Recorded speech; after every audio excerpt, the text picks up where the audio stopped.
Greetings, gentlemen. Welcome to another happy edition of The Rational Male. You have me, your host, Rollo Tomassi, Rollo Solo. That's going to be me today.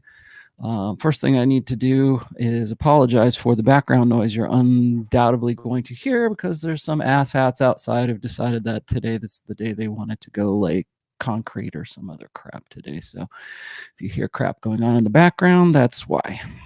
Try to keep everybody informed. Today we're going to talk about looks versus well, I shouldn't say versus, looks, affluence, and game. It's just going to be me today, so you guys get to listen to my lovely monotone voice today. How's that? I'll try to vary it up for you. I'm trying to get better at talking. I have been doing some audio podcasts recently. I'm sort of testing the waters, so to speak, with Anchor right now. Anybody who's familiar with Anchor, that's what I'm starting to sort of get into right now. I haven't published anything. Don't worry. I'll let you guys know when I do. But it's funny, I've been reading these articles that one of the most common things people complain about when they start getting into podcasting is they say my voice is not a podcasting voice. It's just not. And I'm like, well, what is, right? I mean, I understand that there's people who definitely have the gift of gab, right? I think Donovan's probably one of those. Donovan Sharp is he's one of these guys that you just, I mean, he doesn't even have to be talking about red pill stuff. He'd probably be a very good like talk show host or a good terrestrial radio show guy. I think it's funny because I've always said that there's a lot of guys in the manosphere who, when you hear them talk, if they had been sort of born or if they had gotten into doing what they're doing at any other time, they'd probably make really good televangelists, or they'd make really good like Baptist ministers or preachers or something like that. And I think some people have it and some people don't. I don't know. I'm a writer. I have done acting before, and I think there's a difference between acting and just sort of, I guess, being interesting while you're talking. So anyways, so I got a little bit of bad news today, and that's another thing I need to sort of apologize for. So if I'm a little low key, you guys should probably understand why. The first thing is I can finally tell you guys the truth about Pat Campbell, because he finally came clean. He finally told the story on his terrestrial radio show this morning. If you listen to his, I don't know, some of you probably do. If you listen to his show in Tulsa, Oklahoma, he's on AM 1170 in Tulsa, Oklahoma from, I believe it's like 6 till noon most weekdays. And of course, I'm on with him every Friday between, actually from, it's, I guess it would be 11 Eastern. Well, 11 Eastern. It's 8 o'clock for me. So I've been doing that for 2 years now. I've been working with him, and anybody knows if you watch my other show, I consider him a really good friend, and I have for a while now. I've been working with Pat for 2 years. I know a lot of people kind of say, oh, he talks over you, or he's, there's, what's wrong with this boomer, or what's wrong with this tradcon, or whatever. And it's like, you know what? Getting back to what I was saying before about like how some people have sort of the gift of gab and some people are just sort of flailing at it, I guess. He's always been a really good interviewer. I liked working with Andrew Hales, but he's not the interviewer that, like, say, somebody who's practiced at it like Pat Campbell is. Pat Campbell is definitely, he's got a talent, and he's got a he's practiced. He does this stuff for a living. But anyways, my point is the reason that Pat was not with me on my Sunday show about 2 weeks ago, kind of put me into shock, was he got into an accident, and I didn't have all the details about that accident until after my show on that Sunday, which was 2 weeks ago. And apparently he drove off the road, and he drove off the road because he'd had some sort of seizure or some kind of massive headache and then a seizure. And this is the part that he said that he remembered was calling AAA and not really knowing why he'd driven off the road. And that was about as far back as he could remember. And the next thing he remembered, he was waking up in the ICU in Tulsa's hospital or whatever. And as it turns out, he had a brain bleed. And at first, my wife is a medical professional, just so you guys know. And so we started talking about it with the limited amount of information that we had. I was contacted by Pat's wife, and she let me know that he was heavily sedated. He was in the ICU, and thoughts and prayers were about all anyone had left. So I thought, oh my God, maybe he's on the brink or something here. And it turns out that it wasn't an aneurysm, which is what my wife and I really kind of thought was the case in the beginning. But and then you're getting this third party from me. If you want to hear the whole thing, you can go and you can go listen to Pat's show, which is, I think, archived now on the AM 1170 website, so you can get the full effect there. But anyways, between Pat's wife and Dr. Everett Piper, who's another personality who shows up on his show, and also I think Jared Jackson was also there as well. But I got information through Pat's wife and through Dr. Everett Piper that it wasn't an aneurysm, and that it was actually, the brain bleed was caused by tumors, and pressing on, I guess, the vascularity or something, and there was causing a brain bleed. So it turns out that he had I think, well, at least two. I don't know if he mentioned he had 2 or 3 this morning, so forgive me if I don't have the correct number, but apparently they had to do emergency sort of brain surgery on him and remove these tumors. So they're out, and he's fine, and he is talking, and he gave the full story on his show for the first time. He's been away for like 2 weeks. Hasn't been on my show for 2 weeks. I haven't been on his show for 1 week because of the hospitalization.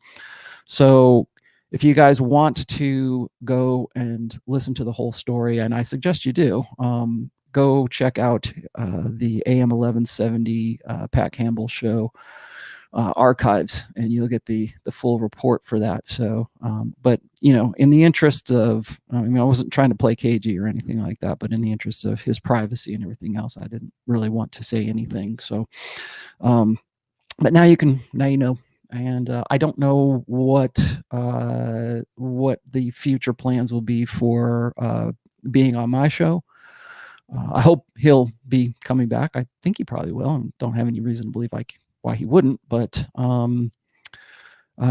he is kind of in a holding pattern right now, because they don't know if the tumors are cancerous, and they don't know if they were isolated in his brain and that was it, or if they're the result of something else. So as he said this morning, is they are in a holding pattern right now to find out whether or not he's got more serious problems than he does. So anyways, yeah, I kind of rattled my cage. So just so you guys know, that's why. The next thing that kind of rattled my cage, I just found out today, really about 2 hours ago, was that Dal'rok has decided that he is no longer going to be blogging anymore. And I don't know why.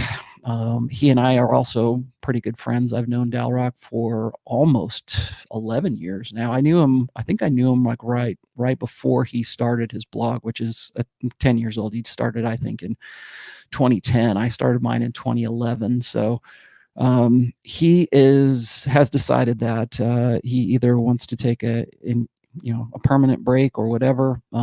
So that is also very disappointing for me today too, because if anybody knows my history with Dal'rok, he and I have been pretty simpatico, I guess.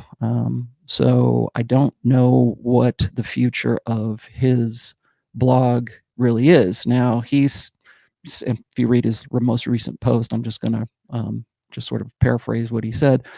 Nothing, there's no pressure on him. He's been doing it for 10 years. I think maybe he's sort of reached the point of burnout, and I can't say as I blame him. However, I don't know if that's the full story, because he's also saying that he may just simply pull the blog entirely And I think that that would be a real loss of information to, well, certainly the manosphere and certainly people who follow me.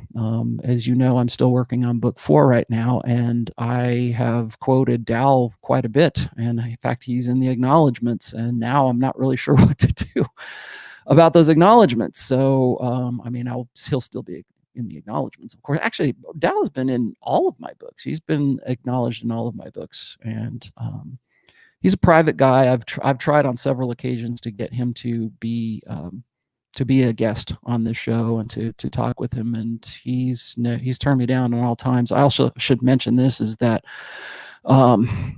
when I first started book 4, I wanted to co-author it with Dal, because I really felt like a lot of the stuff that I was going to be covering in that book was more than I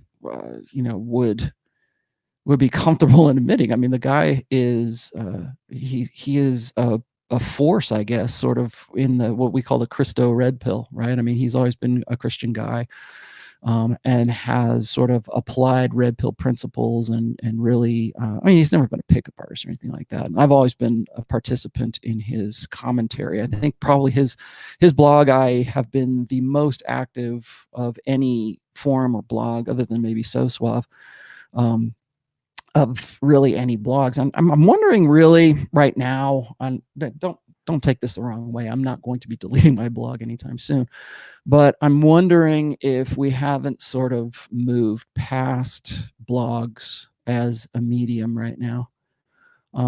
That's not going to have any effect. Don't think I'm not considering stopping. I'm going to keep writing, and I'm going to keep writing books, and I'm going to keep writing my blog.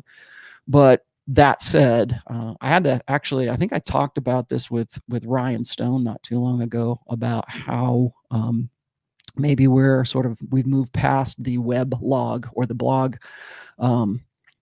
era. And I remember back in 2009, 2010, that was the best way to sort of get your ideas across. And a lot of my books and a lot of my ideas and a lot of the things that I talk about, and don't worry, we're going to get onto the topic today.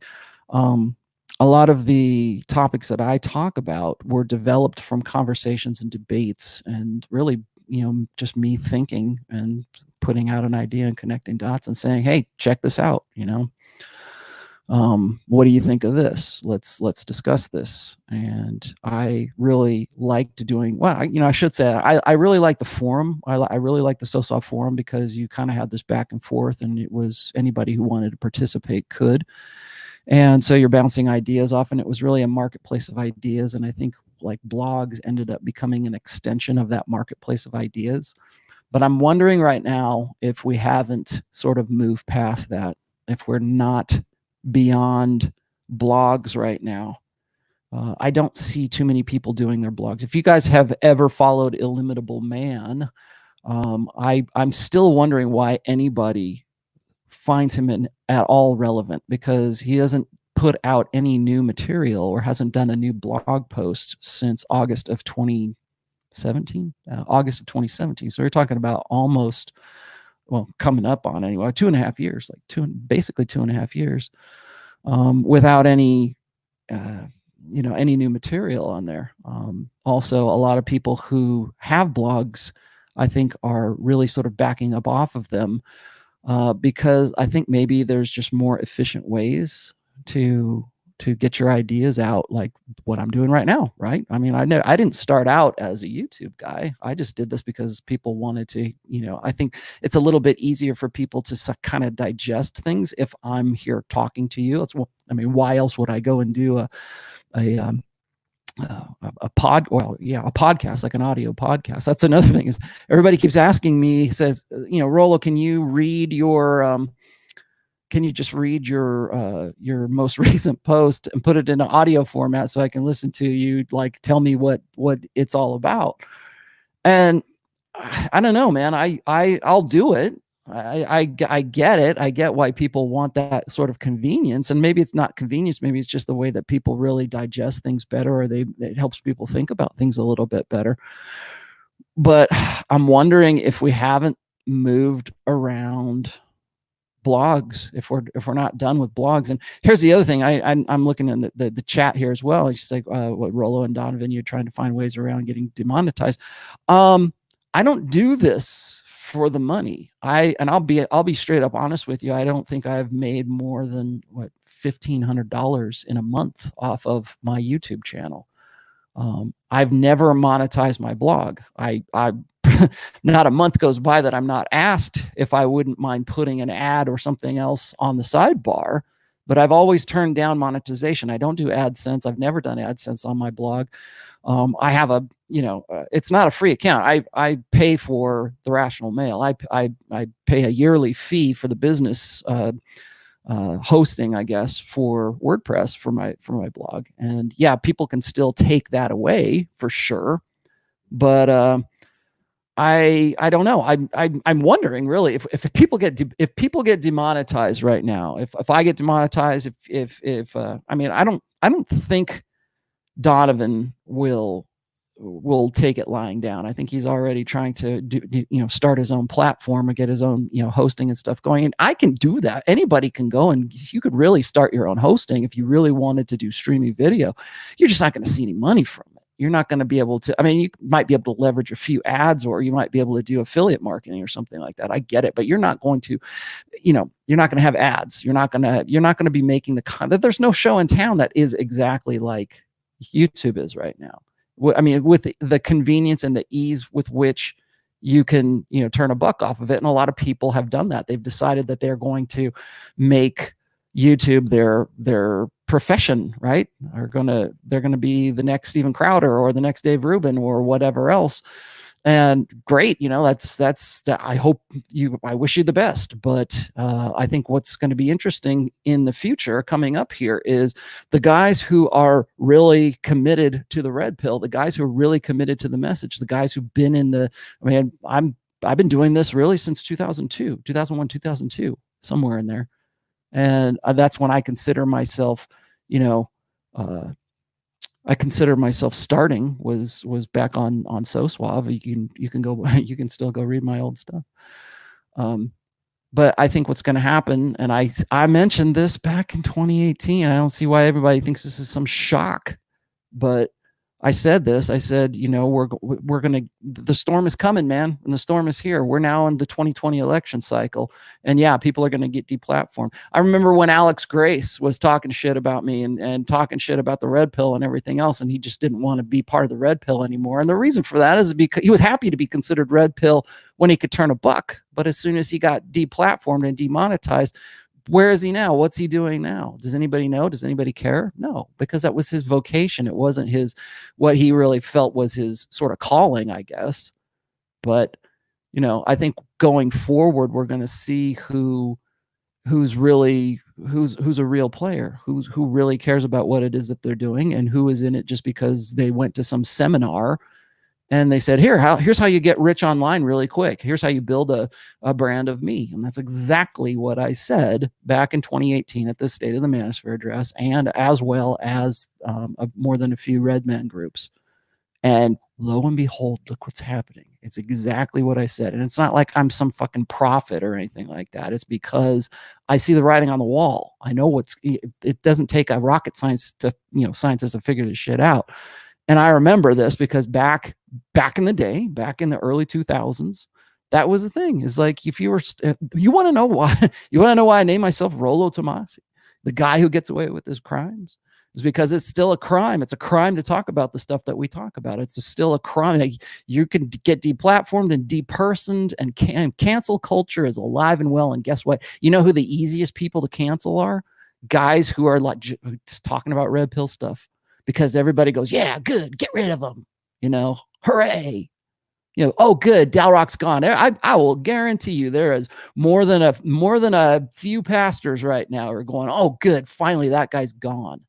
I'll guarantee you that right now. They're praying to Yahweh, oh, good, I'm glad he's out. Now we can finally appeal to this niche market that we've identified finally. So yeah, there's more than enough people who are glad. People who would otherwise have loved to have been associated with the red pill as a brand yeah, now it's time to rejoice, right? Same thing with Roosh right now. Roosh is turning into Ted Kaczynski. Really, go look at his most recent video. He's turning and I'm not saying this to be a dick. I'm just saying, look at what's going on with the guy. And you can't say anything. You can't say, oh well, he's sincere. He's not sincere, right? It's the prodigal son. You don't get to. There's no arguing against the prodigal son narrative, the prodigal son archetype. You don't get to argue against that because it's so self-affirming and ego affirming and faith affirming and everything else. So be careful of those guys. So anyways, again, I don't want to let this sort of get to me, but the thing is I really like Dal, and I think he was sort of he was a bulwark against a lot of the bullshit that I see with respect to this generation. Yeah, well, it's a generational difference, but I see this I don't know, demographic, I guess, of evangelical evangelical, because there's some Catholic guys who are doing the same thing, but a lot of guys, and you'll read this in my fourth book, there is a real push by a certain element in certain evangelical circles to reach out. There's a ministry, right, for red pill guys, is to reach out to these red pill guys, because they're looking in their churches right now and they're wondering what the hell happened to everybody. Where are all the men? How come there's nothing but women left here? We pandered to women for the last decade. Where'd all the men go? Well, guess what? They're all, where they are. They're in the manosphere, and they're talking about stuff, and they're talking about all of this, all this shit that they can't talk about in their churches. And so these guys go, oh well, let's go over there and see if we can do an outreach to those guys. No, thank you. The reason we're here is because of guys like you. So just something to keep in mind. So anyways, I don't want to bring anybody down, although that probably really did bring everybody down, but I'm kind of disappointed. Disappointed isn't even really the word. I'm kind of upset, I guess, that Dal'rok would be, it's one thing to say, hey, I'm done, I'm going to take a sabbatical, or I don't want to post anymore, and I'm going to leave the blog up, and people, if you can get something out of it, that's fine. It's another thing to go and say, I'm going to delete everything, or I'm going to erase everything. And really, the internet never forgets. There's always Wayback Machine. There's always ways that you can go and find and archive stuff like that. But it's like, that to me says more about the decision than just, oh, I'm getting tired, or I need to take a break, or I've reached a point of burnout. And everybody does. Everybody reaches a point of burnout at some point. And a lot of people keep asking me like, oh, well, do you think you'll ever reach the point of burnout, Rollo? And I'm like, well, I don't think so, because I diversify the things that I talk about. Like I said, I don't talk about religion. I don't talk about politics. I don't talk about race. I don't talk about those things like per se, like as a topic. If they cross over into intersexual dynamics, then yes, everything's fair game. So if I want to talk about, the gender war or Trump versus Hillary from a gender specific perspective, then yes, I will definitely talk about that. And I have moved around. I've been very agile, I guess, in my topics for a very long time. So I don't see myself burning out. I've sort of reduced my posting on my blog. I should say this, coming up on 9 years of the Rational Male, I have never taken a sabbatical. I've never gone more than like 3 weeks, although I shouldn't say that. Yeah, about 3 weeks. I've never taken more than a 3-week break from posting, and I didn't even call that a sabbatical. Usually I did it because either I was sick, or I was on vacation, or I had something else going on. I didn't go, oh, I'm going to step away. I have not done that, and I don't plan on doing that. People who are fans of my blog, you will probably have noticed that my posting has gone down to twice a month. I would like to get that back up to once a week, which I probably will, but you guys are going to have to wait until after I'm done with book 4. Most of the reason why I have not been posting as much as I usually have is because I've been focusing primarily on the book, and that's how kind of all consuming this thing is. And to write a book, like, well, first of all, like this, but if to write a book in general is to sort of have kind of like a sickness. And the only way you get over that sickness is you publish, you put it out there. And I know, because I've done it 3 times. I've been sick 3 times with the authorship disease or whatever. And when I get to the point where I am right now, which is sort of like 100% obsessive focus on it, I don't do anything else. I mean, I'll go to the gym, right? But I don't do any of my hobbies. I don't do anything that isn't like, that isn't absolutely required of me. And so that's where I'm kind of at right now, with as far as the book is concerned. But like, I don't know, man. I see what's going on with Dal. I know that Roosh has decided to unpublish Game. He has his own reasons for doing that. I think Dal wants to. He said he's leaning towards deleting the entire blog, which I think would be a huge. And Dal, if you're listening to this, I think this would be a huge blow to the manosphere and a huge blow to everything that you've built to this point if you do that. And so that's all I'm going to say. I don't want you to do it. I'm going to archive as much as I can. Hopefully you won't delete the blog tomorrow, but I've already archived a lot.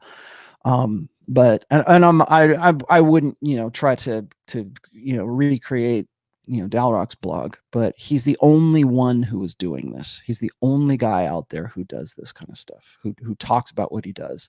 And I mentioned this in the introduction to book 4, is there was a time when I first started the Rational Male where I thought maybe I would make a section or focus on like a religious side of things, because I knew people were asking me that. People asked me from day one. They were saying, Rollo, how do I apply the red pill, or what you're saying, or how do I apply Game? How do I apply the red pill? What do I do with this new red pill awareness, this new understanding that I have? What do I do with that? I'm a Christian and I have convictions. These are the things that I believe. Or it doesn't have to be a Christian. Like I've got Muslim guys who will say the same thing. Like, how do I apply this? Or they'll try to find some way and say, well, my religion was always red pill. And so you're having that dialogue. And so I thought, well, man, I should probably focus on that in some way, shape, or form. Now I guess I'm probably going to have to, because there's nobody else that's out there doing it. There's nobody that's going to address this kind of stuff. And I hate to be the one. I've always let, like, when I first started, I said, you know what, I'm just going to let Dal do that because he does a better job of it than I do. He has more foundation with respect to Christianity anyways. He has more foundation in like scripture, and like, I'm not a theologian, I'm not even a psychologist. I'm just a guy who, has, some experience in behavioral psychology and some, I've got some education. Okay. But I don't have the depth of knowledge that Dal has. And so anyways, thought I'd throw that out there. You can go, I'll post the link. Actually, I think I'll just do that right now. I'll post the link here. This is the link here in the chat. If you want to go over to Dal and sort of let him know that, all that good stuff. Okay, let's see what I got here. Chris has decided to give me $5. He says, does nature make women hypergamous, or does the culture teach them to be that way? Do you believe in determinism, or do women have free will? All right, Chris, this is like 4 different questions, so you're gonna get a $100 answer for $5 here. So first off is this: to answer question number 1, does nature make women hypergamous? Yes. Women, this is my take on it, and you're going to hear this pretty soon on Rich's channel, and I see you in there too, Rich. Thanks for joining us today. I'm going to in some way have a debate or a conversation with Dr. Sean Smith and Dr. Robert Glover coming up first Monday, the 3rd of February. So mark your calendars for that. We're gonna discuss a lot of this stuff, I think, more in depth there. I know that Dr. Smith has been writing at least a script of some sort to do a video to sort of, present his side as to whether or not he believes hypergamy is a thing or it's not a thing. And I think he probably agree. Like, we agree about more than we disagree about. But I think that a lot of the stuff that we disagree about is really more misconceptions. So does nature make women hypergamous? Yes. And it's my take that hypergamy is a natural evolved aspect of women's mating strategy. So, which is really an extension or a manifestation, I should say, of how their sexuality works from a biological sense. If you've ever watched any of my videos called Hypergamy Micro to Macro, in fact, I've got a whole video dedicated to the misconceptions of hypergamy, but the other one I'm referring to is a video I did called Hypergamy Micro to Macro, where I talk about women's ovulatory cycles and how ovulatory shift contributes to an overall mating strategy, which is hypergamy. Okay. Whether or not you decide, whether or not you believe that hypergamy is related to ovulatory shift, or even if you want to completely throw ovulatory shift out the window, which I'm certainly not willing to do, but even if you did that, women are still hypergamous. They still want alpha fucks and beta bucks. Even if you completely threw that off the table, I think that it's fairly easy to see in 2020 how that separation, or how that how women's mating strategy is dualistic. Okay, there's the guy who's the hot guy in the foam cannon party that they want to have sex with, and then there's the guy who's cads versus dads, and that has been something that human beings have figured out long before anybody even came up with the term hypergamy. So from an evolutionary perspective, yes. Oh, and here's the thing. So now you're going to move on to this. Does culture teach them to be that way? No. Well, yes and no. I shouldn't say that, but culture, this is nature versus nurture is what this is. So there's the nature side. Is, are women hypergamous? Yes, I would say they are. Does nurture, does society encourage that or discourage that? Yes and yes. So what I mean by that is women's natural mating strategy is dualistic. Alpha fucks, beta bucks, alpha seed, beta need. Looking for the guy who's the best genetic specimen that women can get with. Also the guy who's the best provisioning, best most invested parentally, best provisioning, best protection, most capable, most competent to provide security in the long term for herself and for her children. That is, in a nutshell, what hypergamy is. Now, is hypergamy solely a social construct? No, it is not. And I'll tell you why. Because we used to have buffers on hypergamy. We used to have hold on one second. I'm getting this. Excuse me. We used to have buffers on hypergamy. So prior to the sexual revolution, and actually I shouldn't even, I'm going to point out a few things. I kind of want to save some ammunition for when I talk to Dr. Smith and Dr. Glover. But here's the deal, is back before the sexual revolution, there were stigmas. There were religious buffers that said, you know what, we don't want women, we want women to be chaste, right? We want women to be virgins. We want women to promise men that the baby that they have is that man's. There had to be that trust. Like prior to us having, DNA testing and having some sort of genetic, scientific, blood-based, DNA-based certainty about whether that child is ours, we had to take it on faith. We had to take it on a woman's unless you're white and the baby came out black, okay, you didn't have any real way to determine whether or not the child was yours or if you were being cuckolded.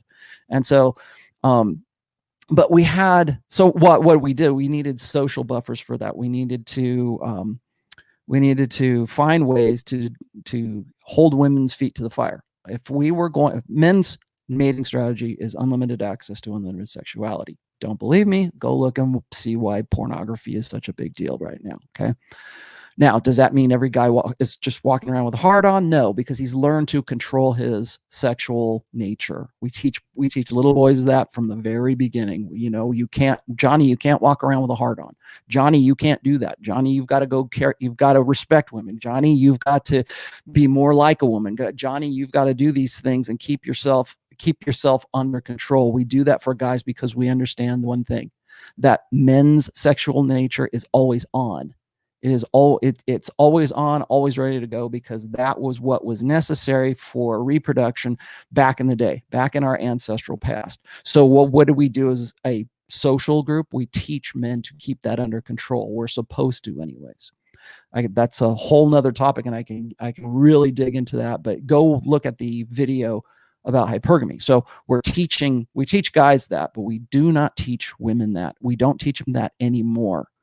Since the sexual revolution, society has taught women that anything that would in any way put conditions on their sexuality or their sexual expression is repression, and it's oppression, and it's patriarchy, and it's men trying to control them. So we don't tell women that anymore. We don't tell them, hey, you know what? You have a sexual nature too, Sally, and you need to keep that under control. We don't tell women that now. In fact, just me even saying that we don't tell women that now makes me a misogynist. It makes me somebody who is, or it's like, who hurt you, or what's wrong with you? You say something that's unflattering about the female nature, and people will look at a man as if there's something perverted about him, or he's in some way, suffering from some kind of psychological projection or some shit like that. But what we don't do is we don't try to enforce any kind of restrictions, any kind of buffers, any kind of restraints on since the sexual revolution. And I'm not saying this is like universal across the board, but by and large, Western feminism has taught generation after generation of women that there should be no controls, no buffers, no stigma, no nothing that prevent them from expressing themselves sexually or putting that as their highest order of reproduction. Pretty much we've signed over to the females of the species in Western societies right now. So does it teach them to be that way? No, I don't think it teaches women to be that way, but it has removed the restraints of the way that they naturally are. Do I believe in determinism? Well, that's a much longer story. Determinism in what? Biological determinism? No, I don't believe 100% in biological determinism. I believe that our biologies and our evolved natures of who we are is our operative condition. Now, what I mean by that is that although women are hypergamous, and although men's natural biological sexual impulse is unlimited access to unlimited sexuality, that does not mean that we cannot exercise control over it. We can, and we do, and we've been doing it for a very long time. I don't think that that's any. People say, well, you don't believe in agency, you don't believe in free will. No, I do, because if I didn't, we would be at each other's throats right now, or we would be just nailing anything that walked. But I also, on the same, determinism really is a binary way of thinking. Well, you only think of it this way, or you only think of it that way, right? So if it's not biological determinism, then it must be free will, and that was the other half of your question there, which is agency. Do women have agency? Do they have moral agency? Really, in particular, they do. And Ryan and Rich and a few of the other guys we've talked about this subject before, which is do women have agency? And that has been another topic that we've been talking about as far back as 2009, 2010. With the discussion groups and the debate groups and the marketplace of ideas that was taking place at Dal'rok's. That was one place. There's other places too, but primarily when I've hashed this out, we were talking, and we're having this back and forth in this conversation. Do women have moral agency? I would argue yes, but I'll tell you what's funny is that even the most moralistic, most binary patriarchs that are out there will tell you that women aren't, like, the reason women are the way they are is because men let them. They have no responsibility. They have no accountability. They have no liability. The only reason why women are feminists and they have abortion and they can do all these horrible things that are a result of their natural hypergamy, the only reason that they can do that is because men allowed it. And in a way, they're right, but I think they're only halfway there. I think that women do bear responsibility. They do have a liability. They do have accountability. I think that they do have a capacity to reason, even if that is not their first priority, the way that they process, information. Like if you've read any of my essays on instinct, emotion, and reason, you'll understand that women prioritize it like that: instinct, emotion, and reason. Men prioritize instinct, reason, and then emotion. And as a result of that, does that mean that you can only think of things, only women are only emotional and men are only reasonable? No, absolutely not. But you can exercise control over those things. So no, do I believe in determinism? No. I do think that it has an influence, and a very strong influence. In fact, such a strong influence that people don't want to acknowledge it. They don't want to say, this is actually what's going on, because if they do, then they're out of control. And then that goes once again back to personal responsibility, and that's a whole nother show right there. Do women have free will? Yes, I do believe that they do have free will. Now, here's the thing: if they have free will, are you your sister's keeper? There's your question to throw right back at you. Let's see what else. Yes, today is also Q&A, so you guys can throw your questions at me if you so choose. There it is. Chris Von Eric. Hey, Chris, I hope you like the thumbnails I've been working on for you. Keep up the great work. We need you to keep contributing and tell Pat we are all with him in spirit. Yes, I will. And I know he knows that. And he's probably watching right now. And I haven't been that close to being like really choked up about somebody in a very long time, because I was really, really nervous about that whole situation. And then what else do you have here? Colin, thank you for the $4.99. Rollo, is there a way to effectively self-test our red pill lens? I'm relatively new to TRP and want to make sure that I'm on the right track. I don't know really what you mean by self-test. I mean, you like look at yourself with the red pill lens. I don't think you can really, let me leave that up there. I don't think you can be red pill aware and not apply it to your own life. I'm hoping this is what you meant. It's funny because I was just talking to Chris Von Eric, and he's got a new show coming up called the Red Lens. Yeah, be careful. Don't call it Red Pill Lens. Call it Red Lens, because you put red pill in there, or you'll get deplatformed. Sorry, that's the algorithm now. I don't think that you can not see yourself from a red pill perspective once you become red pill aware. In fact, I think that even if you say, well, no, I don't, and you screw those guys, and you stick your head back in the sand and you want to plug yourself back into the matrix, you still can't unsee it. You still can't get away. You will not get away from it. So, but yeah, can you effectively I don't know what you're testing for. Like, are you wondering whether you're beta or you're alpha or whatever? Don't think of it in those terms. Look, when you're using, and Chris, if you're watching, which I think you are, here's a great topic for you. I'm going to give this is for free. I'm going to give this to you. When you become red pill aware, like I said, you can't help but sort of see things in a different light. I have so many guys that come up to me and they'll go, Rollo, I can't listen to those old 80s power ballads anymore because they're just so cringy. They're just so they're just so blue pill. I can't listen to them. I can't watch my favorite movie anymore. I can't read my favorite book anymore. Or Shakespeare means a whole different thing to me now, or whatever else. And it's like, I can still enjoy those things. I can still listen to, old Journey songs or whatever and go, okay, I know where these guys were at. I like the music. I can get behind it, but that doesn't mean that I'm like going to invest my ego in this music or this song, even if it was my favorite song for a while.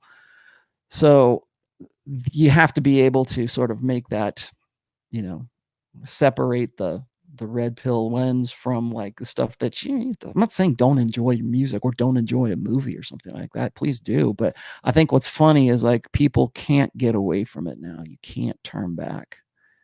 And you get the I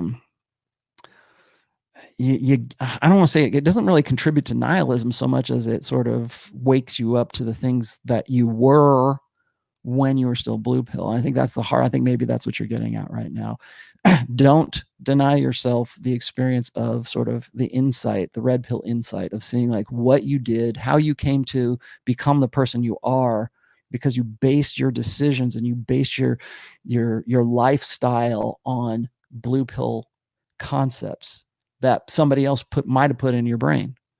Right? Maybe it was your religion. Maybe it was a song, maybe it was a movie. Maybe it was something you read. Maybe it was your mom. Maybe it was, suddenly you have this, artistic, poetic soul, and you look back and you go, God, what was I thinking?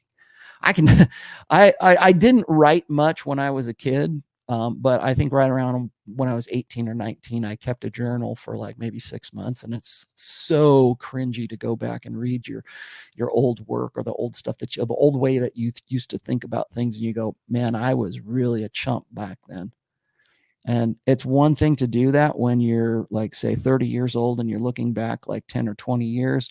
But it's another thing when you're 70 years old and you look back and you go, God, my life that could have been had I known better. You can't live that way. That's why that's the point I'm trying to make here, is you can't live like on could have beens and should have beens. You have to be able to, at least in some way, forgive yourself for all those blue pill mistakes that you made, but going forward, understand that you're making better decisions now with the information that you have, because you have a proper education, as it were. All right, I want to get into looks, affluence, and game. God damn it, man, we're almost 2 hours in. Sorry. So here's the deal. I get asked this quite a bit, and what is this? We'll come back to you. Hang on, hold that thought. I do want to start this off because I want to get this conversation going. And one of the things I really like about live streaming, if you go and you look at my videos, I live stream like almost exclusively. Well, actually exclusively. That's all I do is live stream, because I like to get the input. I like to have you guys throw stuff back at me so we can have that back and forth. I do Rollo solo because I know people really like that. But I like to have a conversation. I like to have the debate. I like to, bounce ideas off of people. People think I'm full of shit. I want to know that you think I'm full of shit, or I want you to tell me why you think I'm full of shit, at least. But one of the more controversial topics that I've always had to deal with, really since day one, since back in the So Suave days, was what's the most important thing for a guy? Now, is it looks? Is it affluence? And I'll explain to you what I mean by affluence here in a minute. Or is it game? And I have never been a PUA, though people would like to call me that. But I have certainly studied pickup artistry. I understand I think I do. I understand the psychology behind why what these guys did back in the day works and why it still works now, or what's effective and what's not effective. Just from understanding human nature, understanding psychology, and all that kind of stuff. So there's really one of the earliest things I think that PUA sort of came up with was the idea that there are certain attraction cues, or there's things that really turn a woman on. Now, the reason why you have to talk about these three elements, which is looks, affluence, and game, is because they relate back again. I'm sorry, but you're going to get the H word again, to hypergamy. Okay, alpha fucks, beta bucks. What is it about alpha? What is it about the short-term mating imperatives of women that prompts them to want to get with the guy who's the bad boy, the guy who's the dark triad dude, the guy who's the hot guy in the foam cannon party in Cancun on spring break? Why does she get with that guy? Why is it that that dude is someone that she is aroused by and gets after and wants to get after it with? And what is it that separates him from the guy who is the good dad, right? I mean, really, that's what alpha fucks and beta bucks boils down to. It boils down to the cad versus the dad, the guy who is the hot, fun guy that she wants to go have sex with versus the guy that would make a good husband, that would make a good father. And what makes one of those guys hot and sexy and desirable is not necessarily the same things that make him a good dad, or that makes him a good candidate for the long term. So when and I see you there, Glenn, I'm going to get to you in just a second.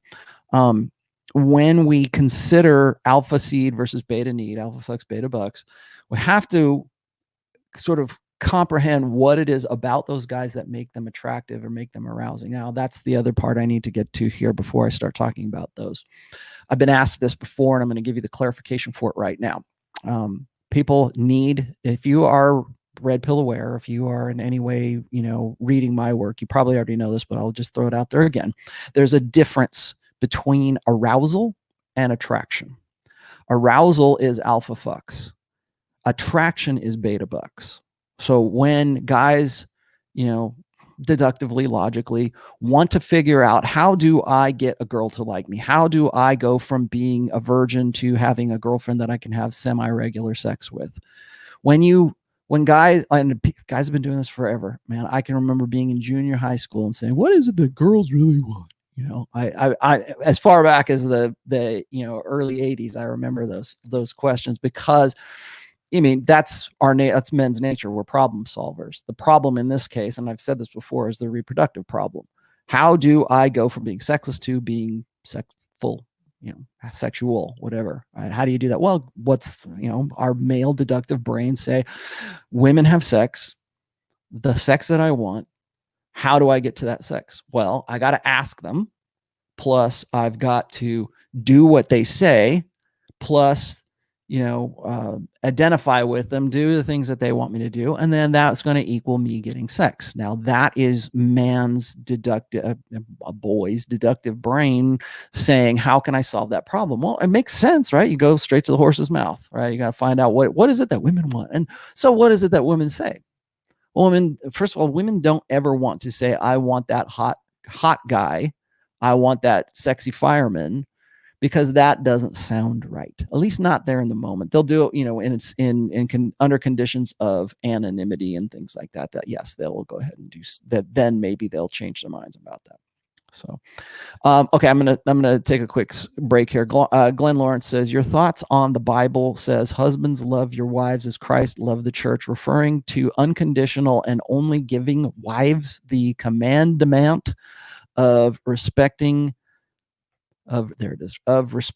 their husbands. Women are not required to give agape love. All right, man. Dude, you guys are all over the place. Thanks, Glenn.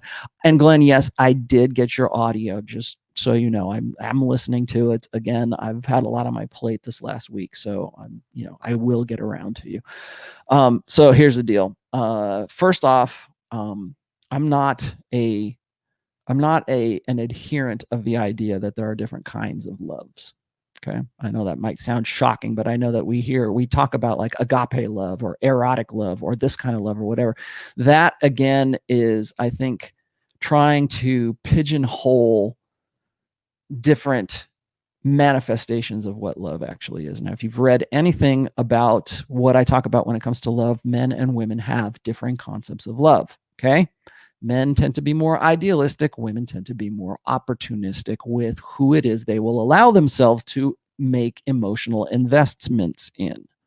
So how does that relate? Well, you're gonna read this in book 4, but how does that relate to scriptural love or Christ love or that kind of stuff? Well, understand that whoever is writing the Bible, okay, which to my knowledge is only men, remember that love and that concept of love is still coming from that idealistic male nature of what is love and what is not. However, you can take me to task on this, and I'm sure people probably will, but here's the thing. Why is there a different commandment? Why is love expected in the Bible to be expressed or acknowledged, I should say, for men in a different way than it is for women? Well, how about this? Maybe they knew what the hell they were talking about. Maybe they understood that men's love is idealistic. It's what is possible. Love should exist for the sake of love. I want a girl who loves me as much as, I love her, that kind of idealistic stuff. Now, male idealism should probably be a show unto itself at some point. But for brevity's sake here, when I talk about men's idealistic love, that idealism can be used to a guy's benefit, or it can be used to completely manipulate that guy and destroy his life. In 2020, well, actually, since the sexual revolution, it's been a pretty useful thumbscrew to manipulate men and to leverage men's actually, they're technically it's resource acquisition or resource distribution, but using that idealistic nature to convince men that it is their duty to do certain things that aren't, first of all, aren't in their best interest, but also serve the interests of others. So that said, if there is any kind of relatability to what you're talking about right here, I think that the reason for that is because men approach love idealistically, women approach love opportunistically, right? So why is it that um, why is it that they, and I'm going to butcher this. See, this is why I need Dal'rok here. Why is it that we expect men to love their wives, but we expect wives to submit and respect their husband? Why? Because the author of the Bible understands that men's approach to love is idealistic. Women's approach to love is opportunistic. That's why you have that separation right there. And just to finish out here, no, I don't believe in agape love. I don't believe in erotic love. I don't believe in all that kind of crap. Okay. I think there's one kind of love, right? I love my brother and my best friend. I love Pat Campbell. I love you guys. I love all you guys, right? I love a lot of different people. I love my brother. I love my daughter. I love my dogs, but I only have sex with my wife, and I love my wife. Okay. It's how that love is expressed is the only real difference. Okay. So I think when we categorize love, we kind of do ourselves a disservice because we want to find some way to, I mean, we want order and chaos, right? We want to in some way like categorize the way we should or we shouldn't feel about certain things. And honestly, I think that love is love. And when you can be mutual about it, when there's a mutual understanding. And again, men and women approach love from different respects. So there you have it. And yes, Glenn, I will definitely get to your thing. Han Solo says, is Roosh v. MGTOW now? No, I don't think so. If he is, then I don't know. I'll say no, because I think he's certainly in monk mode right now. I think the bigger question is Roosh V a vol cell now? That's the real question you want to answer. So you can answer that in the comments there. Is Roosh now a vol cell? We'll see. And what I mean by vol cell is voluntary celibate. The last one was right here. Where did it go? You guys are hitting me hard with these today. Giuseppe. I want to resolve this unforgiving gender war. Okay. Taking away women's rights and not holding them accountable as gone too far. New social order, we too have a meritocracy justified on performance, not gender. We will have bloodshed if we don't have it. I don't like, whenever I talk about the gender war, remember, I'm not saying it's actually like a war. I'm just saying that it is a Cold War at this point. It is guys, and it's women and men simply refusing to come to terms with one another. And right now, because we live in a gynocentric social order, women have the upper hand. Men have 100% responsibility. Women have and 0% authority. So you're not going to take women's rights away. That's not going to happen. Sorry to say, but if you think that you could do that, then please let me know. I'd like to be the first one to know how you're going to go about doing those things. And then furthermore, the genie's out of the bottle. If there is damage done as a result of giving women rights, whatever those rights are, then the effect of doing that is, I think we're probably beyond going back and changing anything. There's only one way, and that's forward. So how are we going to bring men and women back to the table, right? I know, and I get what you're saying here. I know it's kind of broken English, but I'm gonna sort of paraphrase here. I get a lot of guys who will say this. They'll say, "Well, we need to we need women to be more like guys. We need to have a meritocracy, and we need to have a one standard of justice." If you read anything that I write about separate standards of justice for men and women, you get what I'm talking about. It would be great if we could do something like that. It would be great if we could just simply say, okay, one standard of justice across the board, that's it. One standard of meritocracy across the board, that's it. But here's the thing. The problem with that is that men and women approach their worlds, I guess, from different perspectives. Women tend to be more socialist. They tend to be more collectivist. That is the way that their brains and everything about women has evolved. They tend to be more collectivist. Men tend to be more meritocracy, all right? They tend to be more based on, I mean, both men and women both have dominance hierarchies, but for men, I think it is more pronounced than it will be for women, because men have to have that hierarchy in order for women to choose them. So once again, we want to talk about hypergamy once again.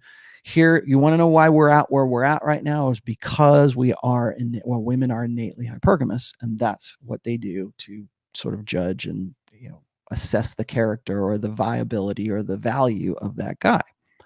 So thanks for your patience. Patrick, what's your take on viewing women solely for what they offer, sex versus emotionally connecting with them on a deeper level? I feel TRP conflicts on this.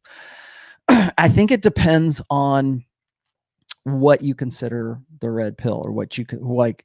One of the things I have run into, and I know a lot of other guys are running into this right now. And in fact, I think I sort of had this conversation with Dr. Sean Smith not too long ago, is when people come up to me and they say hypergamy is this, or the people are concerned that hypergamy is giving guys a rationale to quit, to stop, or they think that they're victims. Like, oh, hypergamy made you a victim. You know what? And we're going to get to this here in a second, and looks and affluence as well, is they think that, and looks max guys do this, the black pill guys do this. They want to find a reason, some sort of concrete reason that excuses them from having to try, that excuses them from their burden of performance. They want to find some reason to say, well, look, I'm my sexual market value, I'm a 3, and I'll never be anything more than a 4. So why should I bother? Or they think this. They think, well, I'm not going to bother with a woman because women are all hypergamous, and look at me. All it would take was for me to go and invest all of my emotions, all of my money, all of my time, all of my efforts into one woman. And guess what? If she sees a hotter guy, she's going to go with him, and I'll be screwed. And all of that effort and all of that investment, all of what I have said for a very long time, a relational equity, all of that relational equity just goes out the window. So fuck it. I'm not going to bother. I don't, it's too dangerous. I don't want to have anything to do with it. Hypergamy is this, and that's all there is to it. And the thing is I've said on a dozen different occasions, and I've written at least 4 different fucking posts about this, is that hypergamy is not a straitjacket. And there's a lot more that you need to consider about what that means to you, what that means to your life, what that means to you. Like, oh, is hypergamy, like, I think a lot of people think that because I talk about hypergamy that I am enabling guys to have this victim mentality. And that is absolutely 100% categorically false. Okay. I get it that some guys do that. I get it that some guys will go and they'll take it too far, or they're already looking for an excuse not to try, not to do anything, not to bother, and just go your own way, or be an incel, or be a black pill, or whatever, looks max. I don't know. I don't care, whatever, but they want to go and say that is because of their misunderstood version of hypergamy. So what happens is then I got to go deal with guys like Sean Smith, who are going to say, well, these guys are giving up because they believe in your thing of hypergamy, or the red pill way of thinking about hypergamy. And I go, no, that is not the red pill way of it. In fact, I've several times locked horns with a guy like Alexander Grace to say, look, this hypergamy is not a straitjacket. Right? Only women are hypergamous. If I go and I start trying to dispel these myths, that's just one guy crying in the wilderness, right?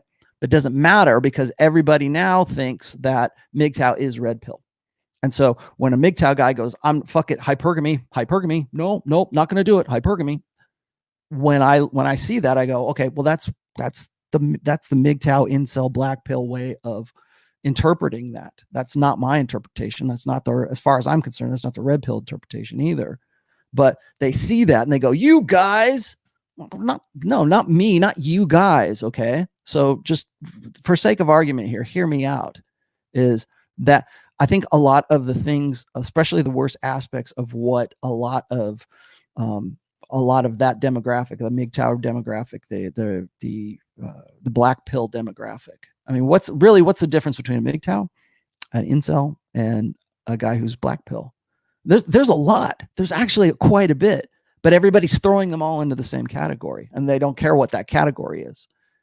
How they interpret that is not the way that the red pill has ever interpreted the way, people always say, well, you guys think that hypergamy is bad, it's evil. Some people certainly do, but I've never said that. I've never said that hypergamy is bad or good. I just say it just is. And you can either choose to use this information for your benefit, or you can choose to stick your head in the fucking sand. So do whatever it is that you got to do, but you got to understand, this is another reason why I keep stressing that red pill is a praxeology. It is not an ideology. As soon as you reduce it to an ideology, then go have at it. You can say, well, these guys are nihilists and they're going to go and kill themselves because they believe that they're hopeless. And now you're giving them concrete evidence as to why that they're hopeless. No, I'm not doing that. They're coming to that. They're going to come on to that on their own, whether I say, explain hypergamy to them or not. So anyways, Patrick, getting back to your question here, says, what's your take on viewing women solely for what they have to offer? Sex versus emotionally connecting with them on a deeper level. Okay. The problem that I have with this sort of conundrum right here is most guys don't want to make that emotional connection because of exactly what I just said. They don't think it's worth their time and their effort. Right? People always say, well, the juice is not worth the squeeze. Okay, well, what's the juice that we're talking about? Is the juice we're talking about having sex, or is the juice we're talking about emotionally connecting and having a long-term relationship with that person? What is the juice that's not worth squeezing for? Because there's two different things. Now, here's the thing: is women will right now ever since the early 2000s, really maybe even to certainly the last decade, women have effectively commodified themselves as sexual objects for all of the hemming and hawing about, oh, you guys only see us as objects. Well, first of all, yeah, we do, because men evolved to see women as parts and not a whole. So that's a whole nother argument right there. But the thing is women have successfully made themselves sex objects, because what do we teach women? We say, look, you never should do anything for the express pleasure of a man. So that means you don't have to develop things like a personality or develop any, women are just perfect the way that they are, right? They just are. I've said this before, is that, men must become, women just are. Well, in this generation, or the past 3 generations, but in this era, in the last 50 or 60 years, we have taught women that they should never question themselves, that anything they do is right. And if it wasn't right, then, or if they end up in a bad place, it's usually because of the patriarchy, or it's because men did this, or men won't participate, men won't cooperate. And that's why feminism sucks, because men won't cooperate with it, right? So it's all you guys' fault somehow. It's always a guy's fault.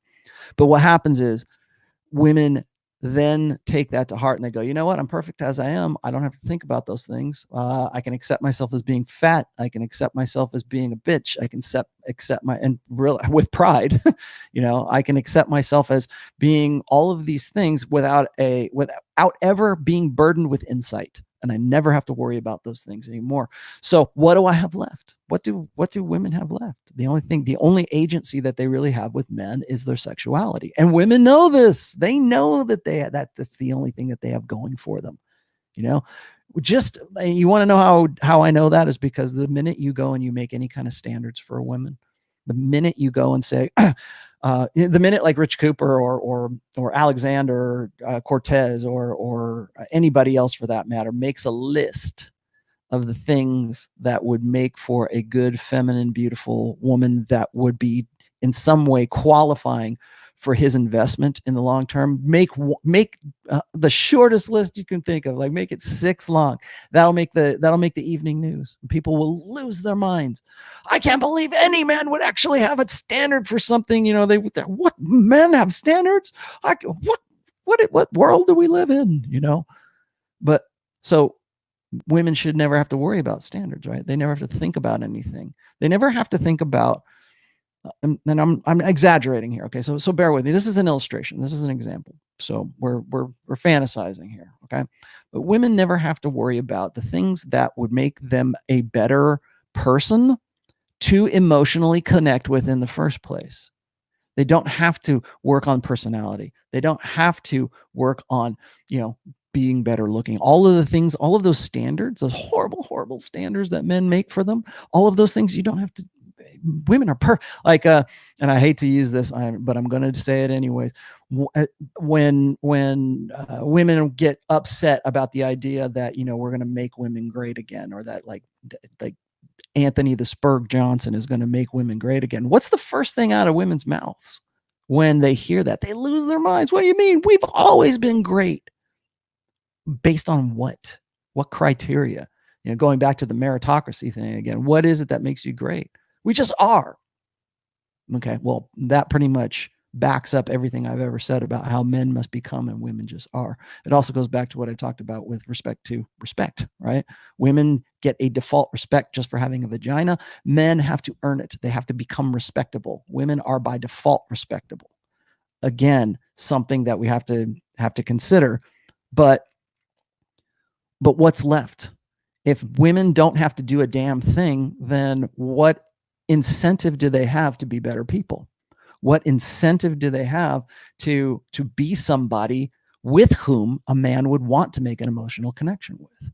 Like, what beyond a woman's vagina should men be interested in beyond that?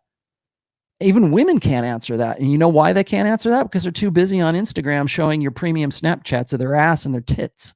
That's why.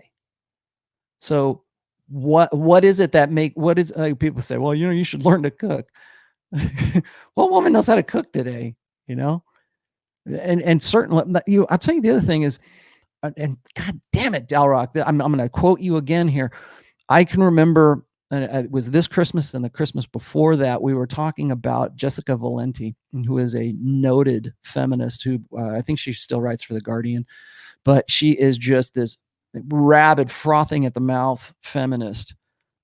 Same thing with what the hell was that other girl's name? There's a lot of them, but one of the things that Jessica Valenti wrote about, and this always comes around Christmas time, is they complain about why is it that it's women's responsibility to cook the cookies or to make the meal or to cook for the family or to send out the Christmas cards. Why is it that we have to do all this stuff? How come that's not a man's job to go and wrap the Christmas presents and stuff like that? Just all of this, why do we have to do this? And it's the harpies screeching again.